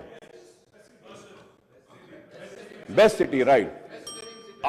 ऑपरेशन को तो नहीं था अवार्ड वो, right? It was an award. Good. So I congratulate the officials who are responsible for this award, and I also congratulate the then government TRS also, sir. Sir, moreover, the Telangana, sir, isme led the other big states in the country with the highest per capita income of 3,12,398 during the year 22-23, sir. The state has certainly progressed since it was granted statehood in 2014, sir. There are many other issues which may have time to discuss during the forthcoming budget, sir. Before I conclude, I may recall that one issue which I have been highlighting it frequently during the session of Telangana Assembly was conduct and duration of budget monsoon winter session of the Assembly, sir. Sir, मैं इनको भी criticise करता हूं, sir. My friends are there, sir. Sir, Andhra Pradesh था बोलकर आंध्र प्रदेश में 40 दिन budget session होता था, सर. बोले कि नहीं सर, वो आधे मेंबर्स उधर चले गए तो 40 के बजाय कम कर देंगे. Sir, I request, sir, we should have session, sir. We should have discussion, sir. Sir, इसमें हुआ ये, sir, in the last budget session, sir. I am sorry, Secretary Saab is there, he might feel offended, but the demands were not tabled and we were discussing on demands, sir. कैसे होगा sir ये? ठीक है, सब सारे लोग नहीं पढ़ते होंगे, लेकिन बात पढ़ने वाले लोग हैं, सर. हम जैसे लोग जो टूटा फूटा जैसा भी है पढ़ लेते हैं. ठीक है, हम उतने काबिल नहीं हैं, उतने ज्यादा पढ़े लिखे नहीं हैं, उतने डिग्रीज नहीं है, लेकिन फिर भी sir, I may point out whether it is assembly or a small state like Sikkim or large state like Uttar Pradesh, there is nothing to prevent these assemblies for holding sittings for longer duration and for holding, sir. Sir, we in Telangana have 119 members, AP has 175. Sir, Andhra Pradesh Assembly regularly budget session hota hai, aur hamare paas the budget session used to be sitting on 29 days, sir, 40 days span mein hota tha. Lekin agar hum dekhte hain, sir, during the first term, 2014 and 18, the assembly sittings were held for 126 days, annual average of 25 days, sir. Moreover, in the successive sessions, sir, question hour were dispensed. Question hour chale gaya. With too often and no discussions were held in form of half an hour. Discussion rule 29, LAQ rule 39, SNQ rule 51, short discussion rule 60, calling attention rule 74, and matter of urgent public importance, sir. In the BSc meeting held in this connection, the previous sittings and session of Assembly, our party had given a list of issues for discussion, sir. Sir, therefore, I urge the Honorable Chief Minister, the Leader of the House and the Legislative Affairs Minister, sir, to ensure that Assembly sessions are conveyed for longer duration and all the 3 session budget, monsoon and winter will be held, sir. तो मैं उम्मीद करता हूं sir, आपने जो मुझे मौका दिया है इसके लिए मैं आपका शुक्रिया अदा करता हूं, और शुक्रिया अदा करते हुए आपकी हुकूमत के साथ अपनी सारी नेक ख्वाहिशात का इजहार करता हूं, और हमारा ताउन आपके साथ रहेगा। जो रियासत की बेहतरी के लिए है हम उसकी तायीद करेंगे, जो रियासत के अवाम के खिलाफ होगा हम उसकी मुखालिफत करेंगे। हम खड़े रहकर अपने हक की लड़ाई लड़ेंगे। हम मुसलमानों की आवाज बनकर इस ऐवान में गूंजते रहे हैं, हमारी आवाज गूंजते रहेगी, और हम अपने मुतालिबात को आपके सामने रखेंगे। और उम्मीद करता हूं कि छोटे व्यापारियों का भी आप ख्याल करेंगे, ऑटो वालों का ख्याल करेंगे, माइनॉरिटीज के इश्यूज जब उठाए उसके ताल्लुक से आप संजीदा रहेंगे, उर्दू के ताल्लुक से हमने जो उठाया है, और उसके साथ ही साथ सर हाईटेक सिटी में दुकानें 24 घंटे खुले रहते हैं सर। आपकी गवर्नमेंट आने के बाद से 10:30 11 बजे और सिटी में दुकानें बंद कर दे रहे हैं सर। ये छोटे कारोबार वाले हैं सर, थोड़ा उन पे भी रहम करिए। मेरी आपसे अदबन दरखास्त है कि एक मीटिंग भी बुलाइए, माइनॉरिटीज के इश्यूज को हम आपके सामने लाएंगे, आपके सामने रखेंगे, और उम्मीद करते हैं कि आपकी हुकूमत काम करेगी, आवाम के दिलों को जीतेगी, अपने मैनिफेस्टो को मुकम्मल करेगी। चाहे कितना भी पैसा हो, वो अपने जबान से, अपने मैनिफेस्टो से, अपने तयखुन से और अपने जो उम्मीद जो आवाम को दिलाई है उसको नहीं तोड़ेगी। बहुत बहुत शुक्रिया स्पीकर साहब। శ్రీ కూనమనేని స్పీకర్ ఒక్క నిమిషం leader of the speaker sir, governor గారి ప్రసంగం రిప్లై సందర్భంగా ఎంఐఎం సభాపక్ష నాయకులు అక్బరుద్దీన్ ఓవైసీ గారు ప్రభుత్వం తీసుకున్న నిర్ణయం రాజీవ్ ఆరోగ్యశ్రీ పథకం అమలు జరగడం లేదు, జీవో ఇవ్వలేదని వారు చెప్పిండ్రు. వారు సమాచార లోపం వల్ల ఏమన్నా చెప్పిండ్రేమో. ఈ ప్రభుత్వం బాధ్యత తీసుకున్న మొదటి రోజే మంత్రివర్గ సమావేశాన్ని ఏర్పాటు చేసి, మంత్రివర్గ సమావేశం 7 తారీఖు నాడే ఆమోదం తీసుకొని 8 తారీఖు రోజు జీఓఎంఎస్ నెంబర్ 191, ఈ జీవో స్పష్టంగా రాజీవ్ ఆరోగ్యశ్రీ పథకంలో పేదలకు వైద్య ఆరోగ్య ఖర్చుల కోసం 5 లక్షల నుంచి 10 లక్షలకు పెంచడం జరిగింది. ఈ 10 లక్షల క్లెయిమ్ చేయడం అనేది ఎవరైనా బాధితులు లేకపోతే వాళ్ళు ఏం క్లెయిమ్ చేసుకుంటున్నారో వాటికి సంబంధించిన ఏవైనా ఎవరైనా రాజీవ్ ఆరోగ్యశ్రీ పథకంలో భాగంగా ఇందులో ఎంపానల్మెంట్లో ఉన్న హాస్పిటల్స్ ఎవరైనా హాస్పిటల్లో చేర్చుకోకపోయినా 10 లక్షల వరకు వాళ్లకు ఆరోగ్యశ్రీ ఈ కవరేజ్ ఇవ్వకపోయినా ప్రభుత్వం దృష్టికి తీసుకొస్తే తప్పకుండా ఆయా ఆసుపత్రుల మీద ఈ రాష్ట్ర ప్రభుత్వం కఠినమైన చర్యలు తీసుకుంటుంది. కాబట్టి దయచేసి మా సహచర సభ్యులకు నా సూచన, రాజీవ్ ఆరోగ్యశ్రీ పథకాన్ని 7 తారీఖు నాడు ప్రభుత్వం బాధ్యత తీసుకున్న రోజే మంత్రివర్గ సమావేశంలో ఆమోదం తీసుకున్నాం. 8 తారీఖు రోజు జీఓఎంఎస్ నెంబర్ 191 ఆల్రెడీ 5 లక్షల నుంచి 10 లక్షలకు పెంచుతూ విధానపరమైన నిర్ణయం తీసుకొని జీవో ఇవ్వడం జరిగింది. కాబట్టి మీ ద్వారా సభ్యులందరికీ 119 మంది సభ్యులకు తెలంగాణ రాష్ట్ర ప్రజలందరికీ కూడా ఈ వివరాలను తెలియజేస్తున్న అధ్యక్ష. ధన్యవాదాలు.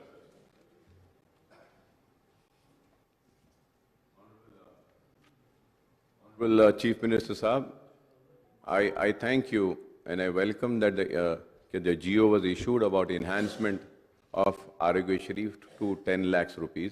लेकिन आप मेरी बात को समझिए, मैं ये बताना चाह रहा हूं कि किस तरीके से ये 10 लाख रुपया एक पेशेंट को दिया जाएगा, वो तफसील अब तक नहीं आई है। सिर्फ 10 लाख का ऐलान हुआ, लेकिन आपके इस ऐलान से एक भी पेशेंट को नहीं फायदा हुआ। क्या ये 10 लाख आपका सीसीयू में इनहैंस होगा? क्या 10 लाख कैंसर के पेशेंट को होगा? 10 लाख क्या अगर एक पेशेंट 4.5 लाख अगर अब हो गए तो नेक्स्ट एडमिशन उसको डिनाई होता था कि he has absorbed his amount, तो क्या वो फिर से आएगा? तो फिर उसको आप 5.5 का ट्रीटमेंट देंगे क्या? ये चीजें नहीं आई हैं। मैं ये चाहता हूं कि अगर क्लैरिटी से आ जाएगा तो वो 10 लाख का फायदा आवाम को मिलेगा। आज बेशक आपने जियो दिया, लेकिन किसी पेशेंट का इससे फायदा नहीं हो रहा। मैं ये आपके इल्म में लाना चाह रहा हूं। శ్రీ కూనమనేని సాంబశివరావు గారు. Thank you sir. ఈరోజు అసెంబ్లీలో అధికార పక్ష ప్రతిపక్ష నాయకులు సభ్యులు మాట్లాడిన విధానం చాలా ఆరోగ్యదాయకంగా ఉంది. భవిష్యత్తులో కూడా ఈ పద్ధతుల్లోనే ఆరోగ్యదాయకంగా, విజ్ఞానదాయకంగా, నిర్మాణ పద్ధతుల్లో మాట్లాడారు. ఇలాగే ఉండాలని కోరుకుంటా ఉన్నాను. ఇంతకు మించి వ్యక్తిగత దోషణలు, భాషణలు వాటి జోలికి వెళుతూ పవిత్రమైనటువంటి సభను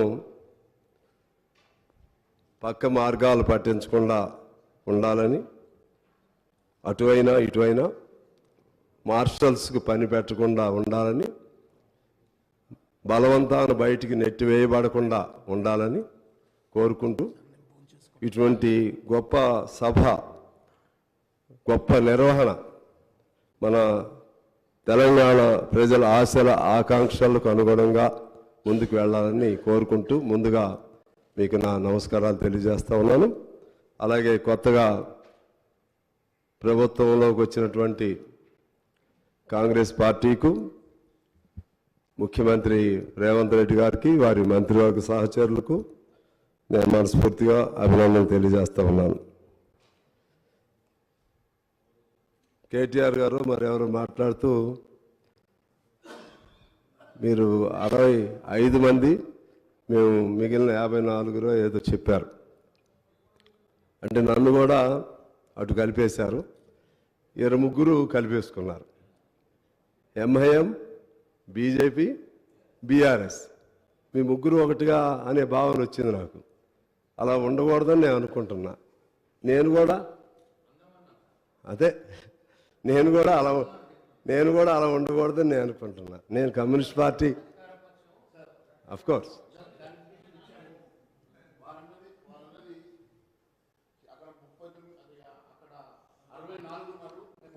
ఉన్నాం. 64 కాకుండా మిగిలిన వాళ్ళు ఇటువైపు ఉన్నారని చెప్పారు. ఎప్పుడు కూడా భారతీయ జనతా పార్టీ ఏ ఒక్కరితోటి కూడా కలిసి పనిచేసే సమస్య లేదు. మేము కన్స్ట్రక్టివ్ అపోజిషన్గా పార్టీ సిద్ధాంతాలు అనుగుణంగా పనిచేస్తాం. ఖచ్చితంగా ఈ ప్రభుత్వం తీసుకునేటువంటి మంచి సంక్షేమ కార్యక్రమాలకు మద్దతు ఇస్తాం. ప్రజా వ్యతిరేక కార్యక్రమాలకు మేము ఎప్పటికప్పుడు ఎండగడతామని తెలియజేస్తున్నాం సార్. సిద్ధాంతాలు ఏవైనా కలిసి ఉండటం మంచిది. అందరం కలిసి నిర్మాణపరంగా చర్చించుకోవడం మంచిది. అలాగే ముఖ్యంగా ఇదే పద్ధతి కొనసాగాలంటే అసెంబ్లీని కూడా ఎక్కువ రోజులు నడిపే విధంగా అధికార పక్షం శ్రద్ధ పెట్టాలి, ప్రతిపక్షం సహకరించాలి. మీకు గత అసెంబ్లీ ఇది అంటే జరిగిపోయినటువంటి 5 ఏళ్ల లెక్కలు చెప్తే 2019లో కేవలం 19 రోజులు మాత్రమే అసెంబ్లీ నడిచింది. 2020లో కేవలం 17 రోజులు మాత్రమే అసెంబ్లీ నడిచింది. 2021లో 16 రోజులు, 22లో 10 రోజులు, 23లో 11 రోజులు మాత్రమే అసెంబ్లీ నడవటం జరిగింది.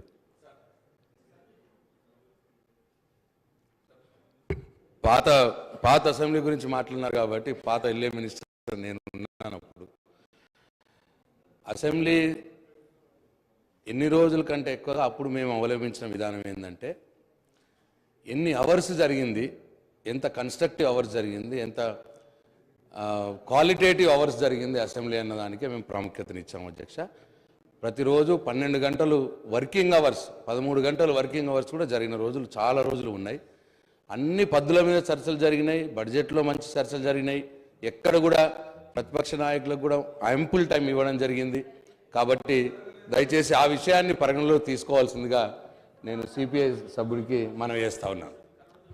అధ్యక్ష, గౌరవ సభ్యుడు జరిగిన రోజులు చెప్పాడు, సమయం ఏమని చెప్పారు. ఇప్పుడు ఎక్కువ జరగాలని కోరడానికి ఎందుకు తొందరపడతారు? జరగలేదు దానికి. సాంబశివరావు గారు అంతా మనకి మన నిబంధనలో ఇన్ని రోజులు జరపాలని ఉంది. దాన్ని కాదని మొత్తాన్ని కలిపి 10 రోజుల్లో జరిపేద్దామంటే అది క్వాలిటేటివ్ డిస్కషన్గా ఉండదు. సరే పోనీ సాంప్రదాయం, అది క్వాలిటేటివ్ డిస్కషన్ అవ్వదు. అందువలన క్వాలిటేటివ్ డిస్కషన్ జరగాలంటే పాత సాంప్రదాయాలకు అనుగుణంగా జరపవలసిన అవసరం ఉంది. అలాగే చర్చలు కూడా ఇదే పద్ధతిలో జరపాలని నేను కోరుతా ఉన్నాను. ముఖ్యంగా ఈ బడ్జెట్ లేకపోతే ఇటువంటి అంశాలపైన అంతా గెలిటన్ అనేది మనకి అదొక సాంప్రదాయం అయిపోయింది. ఒక్క రోజులోనే మీరు చెప్పారు మా మిత్రులు ప్రశాంత్ గారు, నాకు తెలిసి గత సమావేశంలో టోటల్ బడ్జెట్ పద్దులు అంతా ఒక్క రోజులోనే పూర్తయిపోయినాయి. ఆ విధంగా అయితే okay sir, if I'm wrong I myself will be corrected. మీరు ఆలోచన చేయండి అంతే. ఈ విధంగా దీన్ని భవిష్యత్తులో జరగకుండా ఉండే విధంగా చూడాల్సినటువంటి అవసరం ఉందని నేను గుర్తు చేస్తా ఉన్నాను.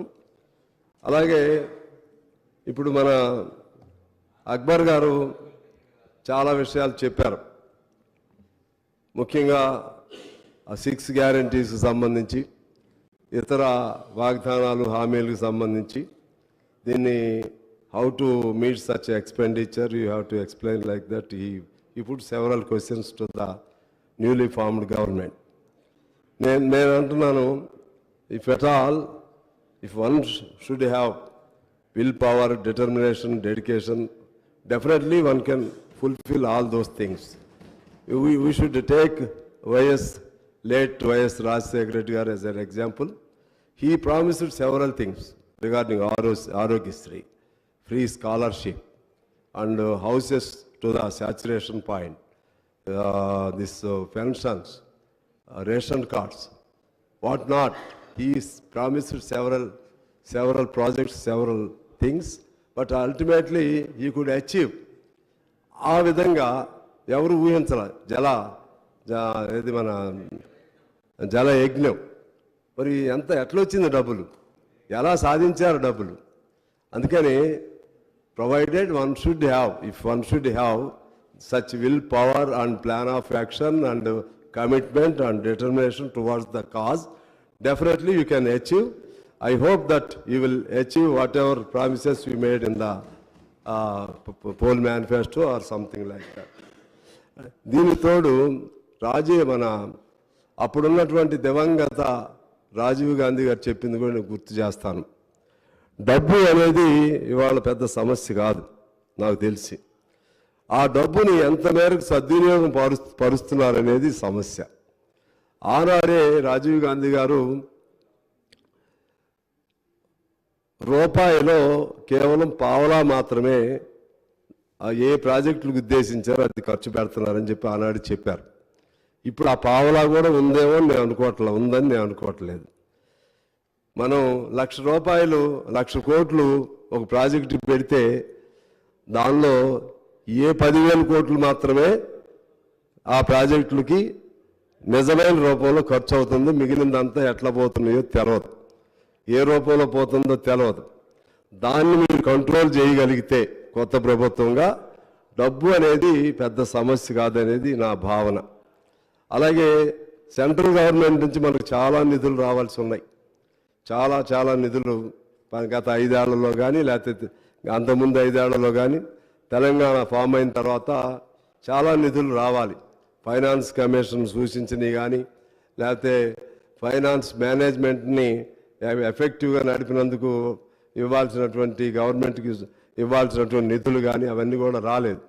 అవన్నీ కూడా మనం తీసుకుంటే ఒక 60-70 వేల కోట్లు సెంట్రల్ గవర్నమెంట్ నుంచి డ్యూ ఉంది. ఆ వైపు కూడా కాన్సన్ట్రేట్ చేస్తే ఆ ఫండ్స్ కూడా మనకి వస్తాయి. అలా మనం అన్ని రకాలుగా ప్లాన్ చేసుకుని సెంట్రల్ గవర్నమెంట్ ప్లాన్ కూడా తీసుకుంటే ఖచ్చితంగా వస్తుందని ఆ పథకాలు అమలు చేయొచ్చని నేను భావిస్తూ ఉన్నాను. తర్వాత ముఖ్యంగా there is a saying that well begun is half done. I think he started on positive foot, our Chief Minister and government. Within the swearing-in ceremony, within the 24 hours of swearing-in ceremony, he signed 2 files. ఒకటి ఆరోగ్యశ్రీ, ఇంకోటి మహాలక్ష్మి. దానిలో సరే ఇంకా కొన్ని ఉండొచ్చు. తర్వాత ఇంకోటి కూడా వాళ్ళు ఒక ప్రకటన కూడా చేశారు. ఫైల్పై సంతకం కూడా as per my knowledge is concern 6 హామీలకు కూడా చట్టబద్ధత తీసుకురావడానికి ఒక ఫైల్పై కూడా సంతకం చేశారు. ఇంకా 100 రోజులు టైం ఉంది దానికి. ఈ లోపు I think again you will call assembly meeting and in that meeting what ever plan you have in mind just you will put forth for voting. I hope that within the coming 100 days ఆ 6 guarantees కూడా లీగలైజ్డ్గా చట్టబద్ధత వస్తుందని చెప్పి నేను భావిస్తున్నాను. ఆ విధంగా కూడా చేయాలని నేను కోరుతా ఉన్నాను. అలాగే ఇప్పుడు ఈ కొత్త ప్రభుత్వం ఎక్కువ కాలం మంచిగా పనిచేయాలని నేను కోరుకుంటా ఉన్నాను. ఏ ప్రభుత్వాన్ని కోరుకుంటాం. టీఆర్ఎస్ ఉన్నప్పుడు టీఆర్ఎస్ని కూడా కోరుకున్నాం, కాంగ్రెస్ ఉన్నప్పుడు కాంగ్రెస్ని కూడా కోరుకుంటాం. ప్రభుత్వం అనేది it is a continuous process, continuous governance. వాళ్ళు చేసిన మంచి పనులు ఉంటాయి, దాన్ని మీరు కొనసాగించాలి. వాళ్ళు చేయలేనటువంటి పనులు ఏమన్నా, మంచి పనులు చేయలేకపోతే వాటిని మీరు టేకప్ చేయాలి. వాళ్ళు చేసినటువంటి తప్పులు ఏమన్నాయో అది మీరు అర్థం చేసుకోవాలి. ఆ తప్పుల్ని చేయకుండా మీరు ముందుకు వెళ్లాల్సిన అవసరం ఉంది. ఇందాక లాంగ్ డిస్కషన్ జరిగింది. గత అనేక సంవత్సరాలు 50 ఏళ్ల చరిత్ర, మళ్ళీ ఈ 10 ఏళ్ల చరిత్ర దేన్ని పారామీటర్గా తీసుకోవాలనేది. 50 ఏళ్ల చరిత్ర ఏది చేయకుండా ఈ దశకి ఏది రాదు. అది నేను weather that was Congress government are Janata government or any other government, అది ఒక ఫుట్టింగ్, అది ఎప్పటి నుంచో అలా చేసుకుంటూ వస్తుంది. దానిపైనే ఆధారపడి కొత్త గవర్నమెంట్ ఇంకొన్ని నిర్మిస్తూ ఉంటుంది. మొత్తం మేమే చేసామని చెప్పి 10 ఏళ్లలో టీఆర్ఎస్ వారు చెప్పినా, లేకపోతే కాంగ్రెస్ వాళ్ళు ఏం చేయలేదని చెప్పినా, లేకపోతే టీఆర్ఎస్ వాళ్ళు అసలు ఏం చేయలేదని కాంగ్రెస్ వారు చెప్పినా, ఇది అన్రీజనబుల్గా ఉంటుందని నేను భావిస్తూ, ఇప్పుడు చేయాల్సిందేంటి? వాళ్ళంతా బాగానే చేశారు. మరి 10 ఏళ్లకి నాకు తెలిసి ఏ ప్రభుత్వాన్ని మనం తీసుకుంటే ఏ ప్రభుత్వం కూడా అనేక సంవత్సరాలు ఏది కొనసాగలేదు. ఎంత మంచి ప్రభుత్వం అయినా మీరు తీసుకోండి. ఎన్ రామారావు గారి ప్రభుత్వం కొనసాగలేదు, కాంగ్రెస్ పార్టీ ప్రభుత్వం కొనసాగలేదు, ఈవెన్ మా కమ్యూనిస్టుల ప్రభుత్వం ఉన్నటువంటి పశ్చిమ బెంగాల్లో కొనసాగలేదు. మీరు ఏ స్టేట్ అయినా, you take any state, no party continued for several years, 1 or 2 terms or 3 terms, if not 4 terms. ఎవరైనా సరే ఏదో సందర్భంలో ప్రజల దానిపైన యాంటీ ఇన్కంబెన్సీ వస్తుంది, లేకపోతే ప్రజల అంబిషన్స్ పూర్తి కాలేదనే భావంతో వస్తుంది, ఓడిస్తారు. కాబట్టి ఓడిపోవటం అనేది ప్రజాస్వామ్య ప్రక్రియలో అది కూడా దాన్ని స్పోర్టివ్గా మనం తీసుకోవాలి. ఓడిపోయాం కాబట్టి వీళ్ళు ఎంతకాలం ఉంటారో చూస్తాం, ఇది ఎంతకాలం ఉంటుందో చూస్తాం, మీరు సంవత్సరం కూడా ఉండలేరు, ఇటువంటి భాష ఎవరు వాడినా కూడా తప్పని నేను భావిస్తూ ఉన్నాను. ఎవరైనా ఒకరిద్దరు అత్యుత్సాహంతో మాట్లాడినా కూడా అది ఈ మధ్య పత్రికల్లో చూస్తున్నాం. అంటే ఏం చేస్తారు? ఒక సంవత్సరం కూడా ఉండదని అంటే అర్థం ఏంటి? అంటే కొనుగోలు మొదలు పెడతామా? ఎమ్మెల్యేని ఎవరినైనా మళ్ళా అటో ఇటో బేరసారాలు మొదలు పెడతామా? అది ప్రజాస్వామ్యానికి కొన్ని తీసుకురాదు. అటువంటి పదాలు వాడకూడదు. ఎందువల్లంటే మహామౌలికే ఓటమి తప్పలేదు. చంద్రబాబు గారు ఓడిపోయారు, ఇప్పుడు మన కేసీఆర్ గారు ఓడిపోయారు. వీళ్ళు కూడా బాగా చేస్తూ ఉంటారు. లేకపోతే ప్రజలు ultimate judgements are the people. వాళ్ళు ఏ నిర్ణయం చేస్తారో దానికి మనం కట్టుబడి ఉండాలి.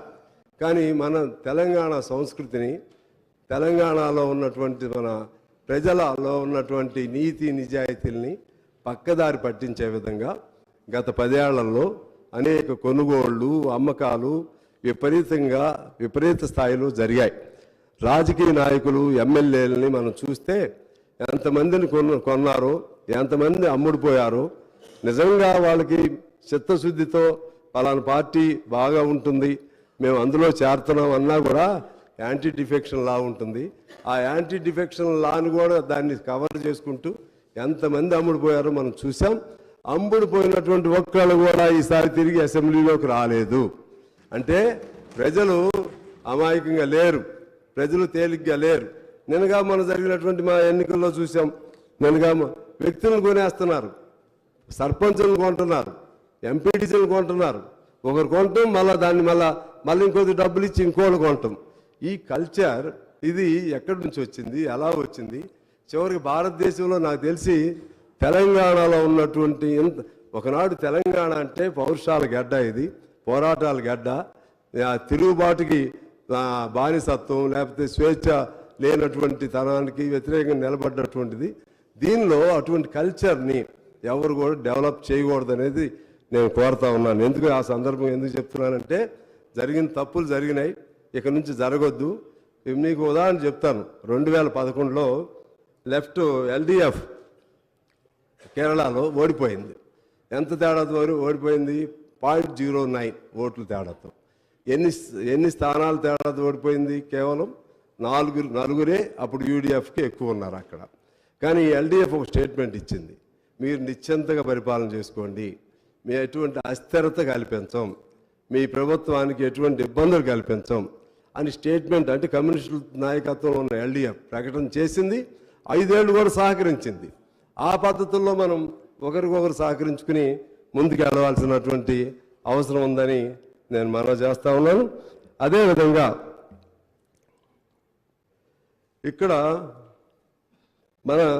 ఇక్కడ జరిగినటువంటి ముఖ్యంగా ఈ కొత్త ప్రభుత్వం కొన్ని పాత వాటి నుంచి అనుభవాలు తీసుకోవాలి. మీకేం కోపం రావద్దు, ఎందుకంటే మేము కూడా మీతో సహచర్యం కొంతకాలం చేశాం, కోపం రావాల్సిన పని లేదు. ఎందుకు ఫెయిల్ అయ్యారు అనేది మీరు విమర్శ ఎట్లయినా ఆత్మవిమర్శ చేసుకుంటారు. సహజంగా 2 సార్లు చేశారు. వాళ్ళు ఎందుకు ఫెయిల్ అయ్యారు అనేది మీరు జాగ్రత్త తీసుకోవాలి. ఆ తప్పులు జరగకుండా చూసుకోవాలి. ఆ తప్పులుగా చూడాలంటే నేను కొన్ని పాయింట్స్ రాశాను. ఒకటి, మొదటి తప్పు ఎమ్మెల్యేలను కొనుగోలు చేయటం. కొనుగోలు చేయండి, లేకపోతే ఏ పేరుతో అయినా కానీ మీరు మళ్ళీ ఇప్పుడు నా సమాధానం చెప్పకండి, మళ్ళీ మాట్లాడదురు. పోనీ ఒకవేళ I take back my word, కానీ ప్రజలు అలా అనుకుంటున్నారు. పార్టీలు మారని ఏదైనా కానివ్వండి, తప్పు అది జరిగింది. అది దాంతో ప్రజల్లో బాగా నెగటివ్ ఇది వచ్చింది. రెండోది, పోనీ అయారం గయారం. రెండోది స్వేచ్ఛ. ప్రజాస్వామ్యం అంటే స్వేచ్ఛ, అదేవిధంగా సమానత్వం, లేకపోతే వాక్ స్వాతంత్రం, భావ స్వాతంత్ర్యం, ఇవన్నిటితో కూడినటువంటిది ప్రజాస్వామ్యం. మనం ఉద్యమ పార్టీగా మీరు అధికారంలోకి వచ్చారు. టిఆర్ఎస్ వారు ఉద్యమ పార్టీగా అధికారంలోకి వచ్చారు. ఆనాడు తెలంగాణ ఉద్యమాన్ని ముందుకు తీసుకెళ్లడంలో కేసీఆర్ గారి రోల్ అద్భుతమైనటువంటి రోల్. మేము వీ సపోర్టెడ్ దట్ మూమెంట్. నేను కూడా అప్పుడు ఎమ్మెల్యేగా ఉండి కేసీఆర్ గారిని ఖమ్మంలో తీసుకొచ్చినప్పుడు I was the lone MLA who went there and who consoled him and who tried to bring him from the hospital to the street. ఆ విధంగా నేను ప్రయత్నం చేశాను. ఆయన జైల్లో పెడితే నేను వెళ్ళాను. నేను 500 కిలోమీటర్లు పాదయాత్ర చేశాం. అప్పుడు తెలంగాణ ఖమ్మంలో లేదు. 7 రోజులు ఇండెఫినెట్ హంగర్ స్ట్రైక్ చేశా.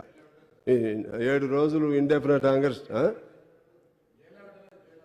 ఎవరిని పెట్టారు? ఫస్ట్ ఖమ్మం జైల్లో తీసుకొచ్చి, నాకు తెలుసండి, నాకు తెలుసు ప్రభాకర్ గారు.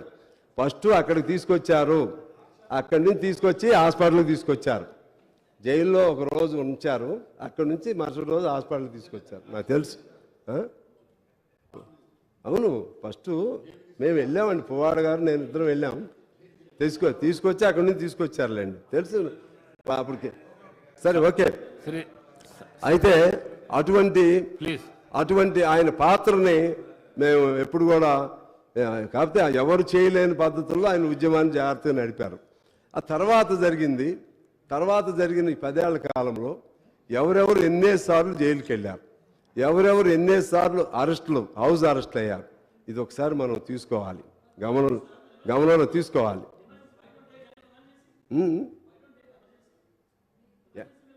ఆ తప్పులే మీరు చేస్తారా? ఎమర్జెన్సీ నేను మీకు చెప్తున్నా, నేను మీతోనే మాట్లాడతాను. I will straightly talk to you sir. ఎమర్జెన్సీలో తప్పులు చేస్తే ఆ తప్పులు మనం చేయాలా? అప్పుడు ఏం తప్పులు చేస్తారో ఆ తప్పులు మనం చేస్తామా? ఇప్పుడు కాంగ్రెస్ పార్టీ తప్పులు చేసింది, అందుకనే కదా వారు కూడా అందులోంచి కూడా తిరగబడి ఆ తప్పులు సరిదిద్దుకోవడానికే సోనియా గాంధీ గారు తెలంగాణ ఇవ్వడానికి సంసిద్ధురాలయ్యారు. ఆ తప్పులంటే ఉమ్మడి రాష్ట్రంలో జరిగినటువంటి కొన్ని తప్పులు ఉన్నాయి, కొన్ని మంచి పనులు కూడా ఉన్నాయి. మనం అవి చేయొద్దు కదా. ఇప్పుడు కూడా నేను ఏం చెప్తున్నానంటే, అవి వీళ్ళని చేయొద్దని చెప్పడానికి సూచనగా సలహాలుగా నేను చెప్తున్నాను. ఎందువల్లంటే సార్, మీరు అంగీకరించకపోతే నేనేం చేయలేను. నేను వ్యక్తిగతంగా ఏం మాట్లాడలేదు. కోదండరామ్ గారిని ఎన్నిసార్లు హౌస్ అరెస్ట్ చేశారు చెప్పండి? ఇదే రేవంత్ రెడ్డి గారిని ఎన్నిసార్లు హౌస్ అరెస్ట్ చేశారు చెప్పండి? మేము మీకు సపోర్ట్ ఉన్నప్పుడు కూడా ఎవరైనా మంత్రి వస్తుంటే, ఏదైనా ప్రాంతానికి ఎవరైనా వస్తుంటే మమ్మల్ని అందరినీ కూడా ఎన్నిసార్లు అరెస్ట్ చేశారు? మేము సపోర్ట్ ఉన్నప్పుడు కూడా మేము మంచి ఉద్దేశంగా కూడా చెప్పాం, ఇది మంచి పద్ధతి కాదని కూడా చెప్పాం. ఇలా చేసుకుంటా పోతే ప్రజల్లో నువ్వు బంగారం పెట్టు, బంగారంతో కూడినటువంటి లేకపోతే పంచభక్ష పరిమాణాలను పెట్టు, హంస తూలికా తర్పాలను ఏర్పాటు చేయి, నువ్వు ఎంతైనా చేయి, స్వేచ్ఛ లేనటువంటి మానవ జీవితాన్ని ఎవడు అంగీకరించడు. తెలంగాణలో అసలే అంగీకరించడు. తెలంగాణ అస్తిత్వం, ఆవిర్భావం మొత్తం కూడా అటువంటి తిరుగుబాటులో నుంచే వచ్చిందని నేను మీకు మనవి చేస్తున్నాను. ఆనాడు 48లో 45 నుంచి 52 వరకు జరిగినటువంటి ఆనాటి ఉద్యమం కూడా ఆ విధంగా తిరుగుబాటు ద్వారానే వచ్చింది. అయినా కూడా పాతయన్నీ మర్చిపోయి మరలా మనం ఇది శాశ్వతం అనుకుని, ఈ అధికారం శాశ్వతం అనుకుని ఎవరు కూడా చేయటం తప్పు అనేది ఆ జాగ్రత్త తీసుకోమని నేను మీకు మనవి చేస్తూ ఉన్నాను. ఎందుకంటే రేవంత్ గారు లోపలే ఉన్నాడు, మీరు మన ప్రభాకర్ గారు మీరు అందరూ లోపల ఉన్నారు, మేమందరం కూడా లోపల ఉన్నాం. ఇలా ఉండే పరిస్థితి రాకుండా స్వేచ్ఛా వాయువులతో కూడినటువంటి స్వచ్ఛమైనటువంటి సమానత్వంతో కూడినటువంటి స్వేచ్ఛా తెలంగాణ మనకు కావాలి. ఆ విధంగా ఉంటే మీరు మీ హామీలు కొన్ని ఫెయిల్ అయినా సరే వాళ్ళకి వెంటిలేట్ చేయాలి, వాళ్ళు మాట్లాడి ఇది మీకు చెప్పాము, చేస్తా ఉన్నాం, చేయలేకపోయాం, ఇది చేయలేకపోయాం, ఈ ఇబ్బందులు ఉన్నాయి, మరలా చేస్తాం, మాట్లాడాలి కదా. ప్రజలతో మాట్లాడకుండా మనం స్వీయ నిర్బంధం పెట్టుకుని మనం ఎక్కడో కూర్చుని ప్రజలు ఒక చోట ఇవాళ ఎందుకు మార్పు వచ్చింది? ఇప్పుడు మీరేమి ఇవ్వలేదు, ఇంకా ఏమి ఇవ్వకపోయినా సరే 2-3 రోజుల్లోనే ప్రజల్లో ఒక ఆనందమైనటువంటి భావనలు వచ్చేసినాయి. ఏదో మేము పంజరం నుంచి బయటకు వచ్చినట్టుగా భావనలు వచ్చినాయి. ఇది ఎంతకాలం ఉంటుంది? ఉండాలని కోరుకుంటున్నాం. ఎందుకంటే ప్రభుత్వాలకు ఉన్న సహజమైన స్వభావం ఏంటంటే రాజ్య స్వభావం అంటారు దాన్ని. ఆ రాజ్య స్వభావం ఏంటంటే అల్టిమేట్గా పోలీసుల మీద ఆధారపడతారు, పోలీసుల మీద నిర్బంధాల మీద ఆధారపడతారు, జైళ్ళ మీద ఆధారపడతారు, ప్రశ్నించేవాడిని లోపలేస్తారు, ఇంకా ఎక్కువ ప్రశ్నిస్తూ ఓపాలని చట్టాలు పెడతారు. చట్టాలు పెట్టకూడదని తెలిసి కూడా మనమే ఉద్యమాల్లో చేస్తాం, మనమే ఆందోళన చేస్తాం. ప్రతిపక్షంలో ఉన్నప్పుడు అధికార పక్షంలోకి వచ్చినప్పుడు అవన్నీ మర్చిపోతూ ఉంటాం. దయచేసి అటువంటి వాటి జోలికి వెళ్ళొద్దని చెప్పడానికే నేను మీకు ఇవన్నీ కూడా చెప్తానే ఉన్నాను. అదేవిధంగా ధర్నాలు లేవు, ఆ రోజుల్లో అసెంబ్లీలో మాట్లాడే అవకాశం లేదు, ఆందోళనలు లేవు, సమ్మెలు చేస్తే ఉద్యోగాల నుంచి తీసివేశారు. ఒక్కో సమ్మె తీసుకోండి, చిన్న వాళ్ళు, ఎస్సీలు, ఎస్టీలు, పంచాయతీల్లో పనిచేసేవాళ్ళు, మున్సిపాలిటీలో పనిచేసేవాళ్ళు, వాళ్ళని సమ్మె చేశారని చెప్పి మీరు సమ్మె చేస్తారా? సమ్మె అనేది బ్రిటిష్ వాడే మనకి ఇచ్చినటువంటి చట్టం. బ్రిటిష్ వాడి కాలంలో సమ్మెలు చేసేసాం, వాళ్ళని తీసేశారు. అది కరెక్ట్ కాదు అని చెప్తున్నాం మేము అప్పుడు చెప్పాం, ఇప్పుడు చెప్పాం, రేపైనా చెప్తాం, మీకైనా చెప్తాం, ఎవరికైనా చెప్తాం. మా బాధ్యత అది, మా బాధ్యత. ఇవాళ మీ సపోర్ట్తో నేను గెలిచినా, కాంగ్రెస్ పొత్తులో గెలిచినా సరే ఇటువంటి ఇబ్బందులు వచ్చినప్పుడు ఖచ్చితంగా చెప్తాం. చెప్పడం మీకు మంచిది, ఎవరికైనా మంచిది. అందువలన మీరు కూడా తప్పుగా తీసుకోవద్దని నేను కోరుతా ఉన్నాను. జరిగింది లేదో ఒకసారి మీరే చూసుకోండి. ఓపాలాంటి చట్టాలు కేంద్రం, ఇక్కడ ఎందుకు పెట్టాలి మనం? ఎన్ని ఆర్గనైజేషన్స్ మీద బ్యాన్ పెట్టారు చెప్పండి? పౌర హక్కుల పైన బ్యాన్ పెడతారు, అది కేంద్ర ప్రభుత్వం చట్టం. కానీ అమలు చేయాల్సింది మనం. దాన్ని అమలు చేయొద్దు అనుకుంటే చేయకూడదు. నాకు చట్టం తెలుసు, నాకు I know the law. Even central government decided to put any case against any person. It is the discrimination of the state government to follow it or not. ఇది మీ పరిధిలో ఉంది. మీరు ఎన్నిటిని బ్యాన్ చేస్తారండి? 26 ఆర్గనైజేషన్స్ బ్యాన్ చేశారు. దాన్ని మాట్లాడొద్దా? ఏం చేయొద్దా? తీసేయాలి. ఓపా చట్టం ఫైట్ చేయాలి వాళ్ళు కూడా. నేను అంటున్నా ఓపా మీద నేను వాళ్ళకే చెప్తున్నా. మీరేనండి ఇటు చూడాలో నేను చూస్తాను. ఇక్కడ నేను అనేది ఏంటంటే మీ అల్టిమేట్ మీ వైపే చూస్తాను. వీళ్ళు డైవర్ట్ చేస్తున్నారు. నేను అనేది ఏంటంటే అటు కేంద్రంలో డ్రకానియన్ లాస్ ఏదైనా ఉన్నా సరే అమలు చేయటం చేయకపోవటం అనేది మన ప్రెరోగేటివ్. అది మన పరిధిలో ఉండాలి. అది జాగ్రత్తగా ఉండమని చెప్పి నేను మీ అందరికీ కూడా మనవి చేస్తూ ఉన్నాను. అదే పద్ధతుల్లో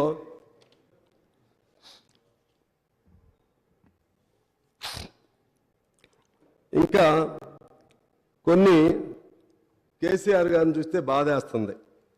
ఎందుకంటే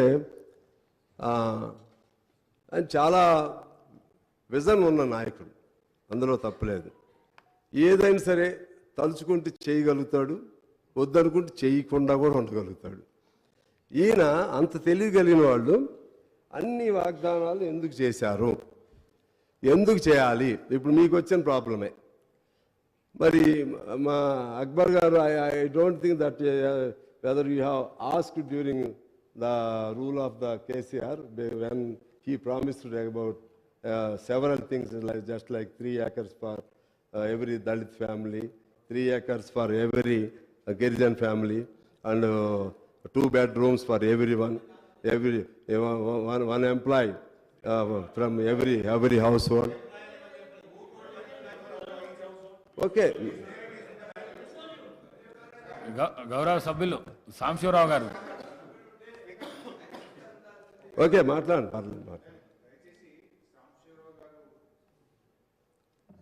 కాంగ్రెస్ పార్టీకి మిత్రపక్షం అయితే సంతోషం. కాంగ్రెస్ పార్టీకి అనుకూలంగా మీరు మాట్లాడండి, మేము కాదనము. ఎందుకంటే మీరు కలిసే పోటీ చేసినట్టు తప్పులేదు. కానీ ప్రతి ఇంటికి ఉద్యోగం ఇస్తామని ఎక్కడన్నా చెప్పినామా? మా మేనిఫెస్టోలో ఉందా? నేను ఐ ఛాలెంజ్ ఎవరన్నా ఎక్కడన్నా మేము ప్రతి ఇంటికి ఉద్యోగం ఇస్తామని స్పీచ్లో కానీ మేనిఫెస్టోలో కానీ మేము ఎక్కడన్నా చెప్పుంటే చూపియండి. నేను I'm ready for the challenge. కానీ ఎందుకంటే అనవసరంగా ఇట్లా స్వీపింగ్ రిమార్క్స్ గతంలోనే ఎన్నికల టైంలో ఇదే కాంగ్రెస్ పార్టీ నాయకులు బయట చేసినారంటే సరే, బయట చేసినారు, రాజకీయాల కోసం మాట్లాడి ఉండొచ్చు. కానీ సభలో మీరు అట్లా గౌరవనీయులైనటువంటి అనుభవజ్ఞులైనటువంటి సాంబశివరావు గారు మాట్లాడడం కరెక్ట్ కాదు. మీరు గవర్నర్ ప్రసంగం మీద మాట్లాడండి, కానీ అక్బరుద్దీన్ ఓవైసీ గారిని ప్రశ్నించడం, ఇంకోరిని ప్రశ్నించడం సరి అయింది కూడా కాదు. You please speak on the governor speech. అంతే తప్ప మీరు ఇంకొకరిని ప్రశ్నించడము, స్వీపింగ్ రిమార్క్స్ చేయడము, మేము చెప్పని దాన్ని చెప్పినట్టుగా మాట్లాడడం అనేటువంటిది మీ వయసుకు, మీ అనుభవానికి తగింది కాదు. Sir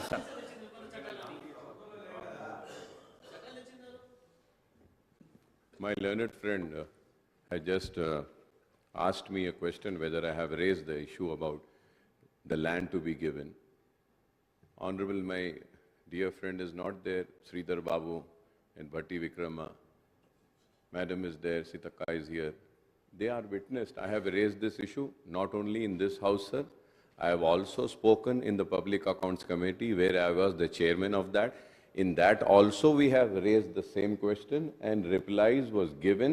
I have the documental evidence also.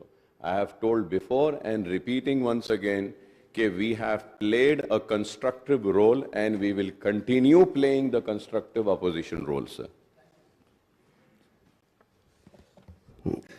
I have no such doubt because always you will be on constructive side. But just I wanted to know that whether you have raised or not. So anyway, so all these things are related to the government speech only, Mr. Brother Harish Garu. All whatever we have spoken here, everybody spoke something. Everybody spoke something. దీనిలో ఈ budget అదే మన governor speech కి సంబంధించి అన్ని వచ్చినాయి governor నేను ఇంకా మీకు చెప్పాలంటే అంటే అదే మీకు వచ్చిన ప్రాబ్లం. అందుకే మమ్మల్ని అన్చేయండి, మా వాయిస్ కూడా అన్చేయండి. ఏం చెప్తున్నారు మీరు వినిపించుకోకపోతే ఎలా? సార్ దయచేసి మేమేం చెప్తున్నామో వాళ్ళు అర్థం చేసుకోవట్లా. మేమేం చెప్తున్నాం, మమ్మల్ని మీరు ఏం చేయలేరండి, బయటకు పంపిస్తారు. పంపిండి మాట్లాడి వెళ్ళిపోమంటే వెళ్ళిపోతాం. ఎందుకంటే మీకు నాకు ఘర్షణ కాదు కదా, మీరేం అర్థం చేసుకోకుండా మాట్లాడితే ఎలా? నేనేమంటున్నానంటే ఇటువంటివి హామీలు సహజంగా ప్రతి గవర్నమెంట్ కూడా చేస్తూ ఉంటుంది. ఉన్నప్పుడు దాన్ని అమలుకి ఎలా చేయాలని నేను చెప్తుంటే అప్పుడు భూమికి సంబంధించి కానీ ఇలా మీరు మమ్మల్ని బెదిరించలేరండి. హరీష్ గారు మమ్మల్ని బెదిరించకండి సార్. మీరు ఇలా డిబేట్ చేస్తే ఇలా బెదిరిస్తారండి. ఒక వ్యక్తి మాట్లాడుతుంటే అరుస్తారా, బెదిరిస్తారా? సభ ఇదండి, సభ సార్ మీరు చెప్పండి సార్, సభా మర్యాద అండి, సభా భద్రత. నేను మాట్లాడేటప్పుడు నన్ను మాట్లాడాలి, వాళ్ళు ఏమంటే మాట్లాడవచ్చు. గౌరవ సభ్యులు మాట్లాడుతూ ఉన్నారు. గౌరవ సభ్యులు మాట్లాడిన తర్వాత ప్రతిపక్షానికి సంబంధించి ఏదైనా మాట్లాడే ప్రతిసారి గౌరవ సభ్యుని ప్రతిసారి ఆపుతా ఉన్నట్టు సార్. ఈ పద్ధతి కాదు. వాళ్ళు ఏం చెప్తారు చెప్పండి. మిగతా సభ్యులు చెప్పిన మౌనంగా ఉన్నారు కదా సార్. ఒకటి తెలుసు కదా నేను చెప్పాను అధ్యక్ష. నేనేమన్నానంటే అప్పుడు కూడా చాలా వాగ్దానాలు చేశారు. సరే పోనీ అదేంటంటే పబ్లిక్ మీటింగ్స్ చెప్పి ఉండొచ్చు, మ్యానుఫ్యాక్చర్ లేకపోవచ్చు. కానీ 3 ఎకరాలు అనేది ఉంది కదా, డబుల్ బెడ్రూమ్ అనేది ఉంది కదా, ఇంకా చాలా దళిత బంధు అనేది ఉంది కదా. నేను అనేది ఏంటంటే నేను దళిత బంధు సార్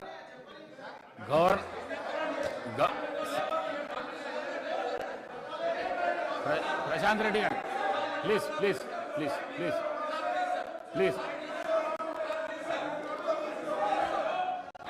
సార్ నన్ను కంటిన్యూ చేయండి సార్. అసహనం ఎందుకు అధ్యక్ష? మైక్ మీద ఎందుకు పోవు? మైక్ మీద ఎందుకు అంత అసహనం ఎందుకు? అసహనం ఎందుకు అంటే ఒకరే రోజు సభ కన్క్లూడ్ చేయండి అధ్యక్ష. మైక్ మీద ఎందుకు అసహనం ఉందా? మైక్ సార్ నేను అనేది ఏంటంటే గవర్నమెంట్గా చేసినటువంటి వాగ్దానాలు అమలు చేయమని చెప్పే క్రమంలో నేను చెప్తుంటే వారికి అంత ఆవేశపడితే ఎలా సార్? వారు మీరు ఎక్స్పీరియన్స్డ్ దళిత బంధు కూడా చేయలేదండి. మ్యానుఫ్యాక్చర్ లేకపోవచ్చు, ఇట్లా మీరు సత్యగౌరవమైన మాటలు మాట్లాడకూడదు. మ్యానుఫ్యాక్చర్ లేకపోయినా దళిత బంధు అనేది మీ క్యాచీ వర్డ్. మీరు అన్ని చోట్ల చెప్పారు దళిత బంధు గురించి, బీసీ బంధు గురించి అన్ని చోట్ల చెప్పారు, అవన్నీ చెప్పారు.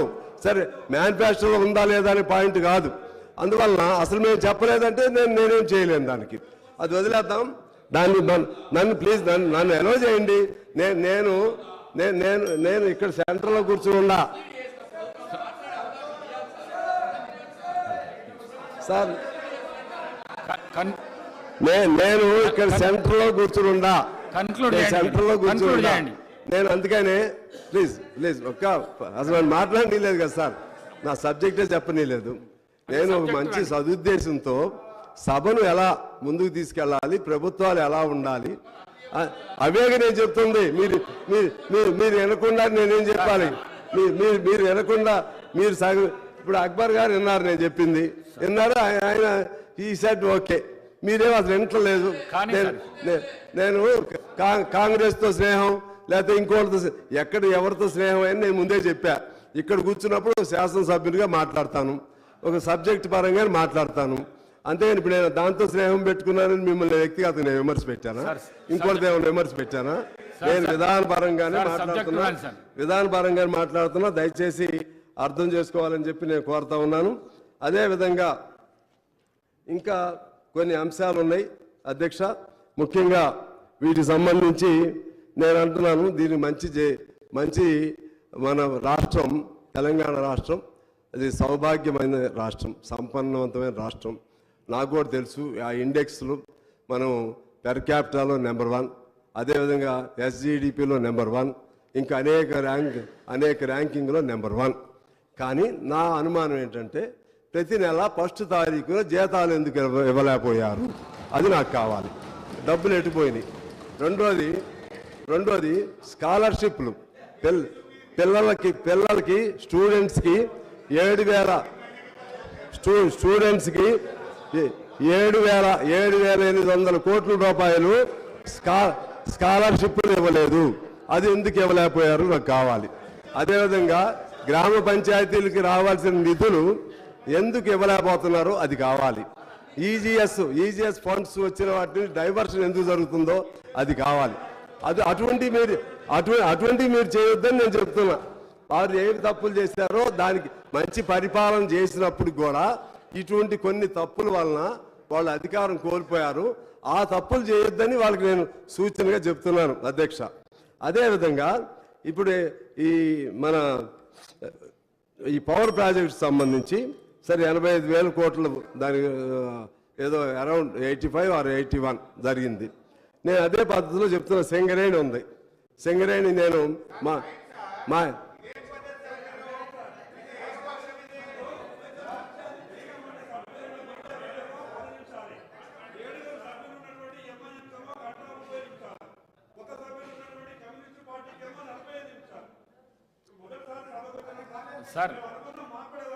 సార్ సాంశివరావు గారు సార్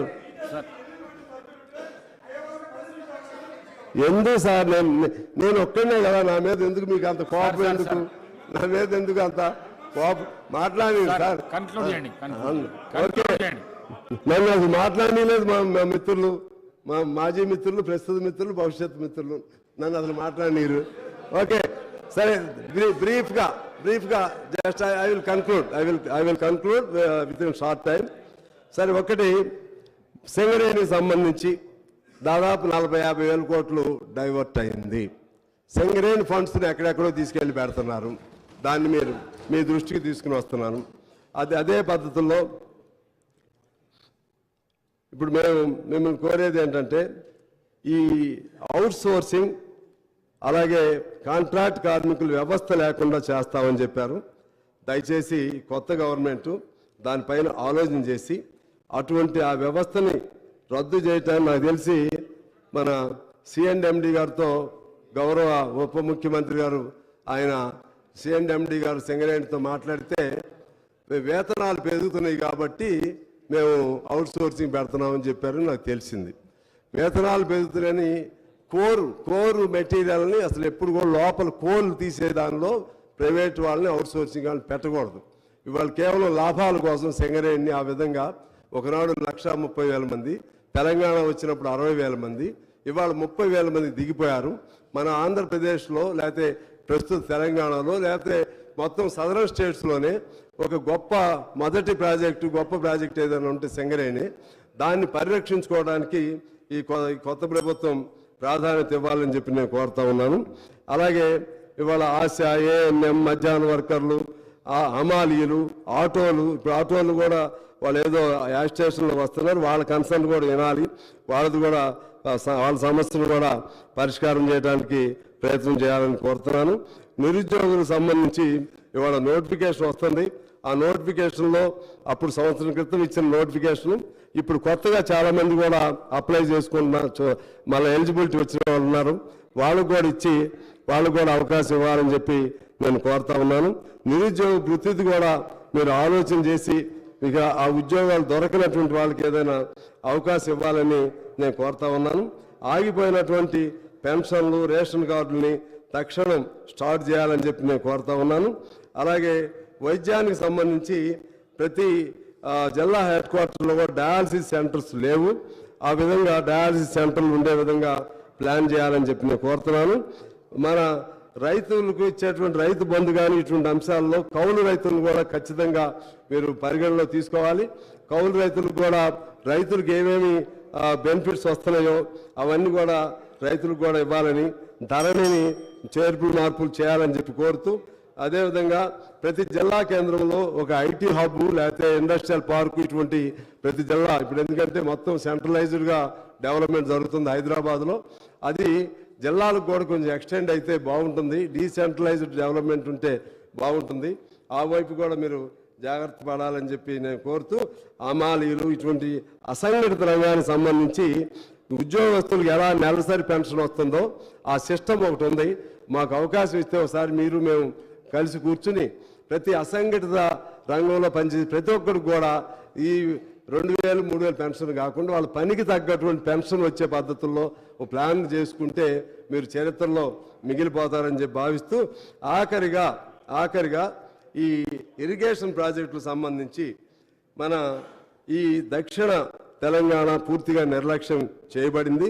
అందులో భాగంగా మా ఖమ్మం జిల్లాకు సంబంధించి సీతారాం ప్రాజెక్టు దానికి 2005లో అప్పుడు రాజశేఖర రెడ్డి గారు శంకుస్థాపన చేశారు. ఇప్పుడు 2003లోకి వచ్చాం. 18 ఏళ్ళు అయింది. ఇప్పుడు అది పూర్తి అయ్యేట్టు కనపడట్లేదు. మొన్న జరిగినటువంటి ఒక అధికారులతో కూడినటువంటి సమీక్ష సమావేశంలో మంత్రి గారు మన ఉత్తమ్ కుమార్ రెడ్డి గారు, భట్టి గారు, శ్రీనివాస్ రెడ్డి గారు, రాజగోపాల్ రెడ్డి గారు, కోమటిరెడ్డి వెంకటరెడ్డి గారు అందరూ ఉన్నారు. నేను కూడా వెళ్ళాను. దానిలో వారు చెప్పింది ఏంటంటే ఇంకా 24 నెలల నుంచి 30 నెలలు పడుతుందని చెప్తున్నారు ఒక్కో ప్రాజెక్టుకి. అంటే ఇంకా 5 ఏళ్ళు అయినా కూడా అది పూర్తి కాదు. అందువలన ఆ విధంగా ఆగిపోయినటువంటి ప్రాజెక్టులు ఏమేమి ఉన్నాయో ఫేజ్డ్ మేనర్గా దాన్ని పూర్తి చేసుకుంటూ వాటర్ ఇస్తే కొంత అయినా ఉపయోగం జరుగుతుంది. అలాగే ఇప్పుడు మన నెట్టింబాడు, జోరాల, కలవకుర్తి ఇటువంటి కొద్ది ఖర్చు పెడితే అవన్నీ కూడా పూర్తి అవుతాయి. ఆ విధంగా వాటిపైన కూడా శ్రద్ధ పెట్టాలని కోరుతూ, నాకు ఈ అవకాశం ఇచ్చినందుకు మీకు ధన్యవాదాలు తెలియజేస్తూ, సహకరించిన మా మిత్రులకు కూడా ధన్యవాదాలు తెలియజేస్తూ అందరికీ నమస్కారం. Tea break for 15 minutes.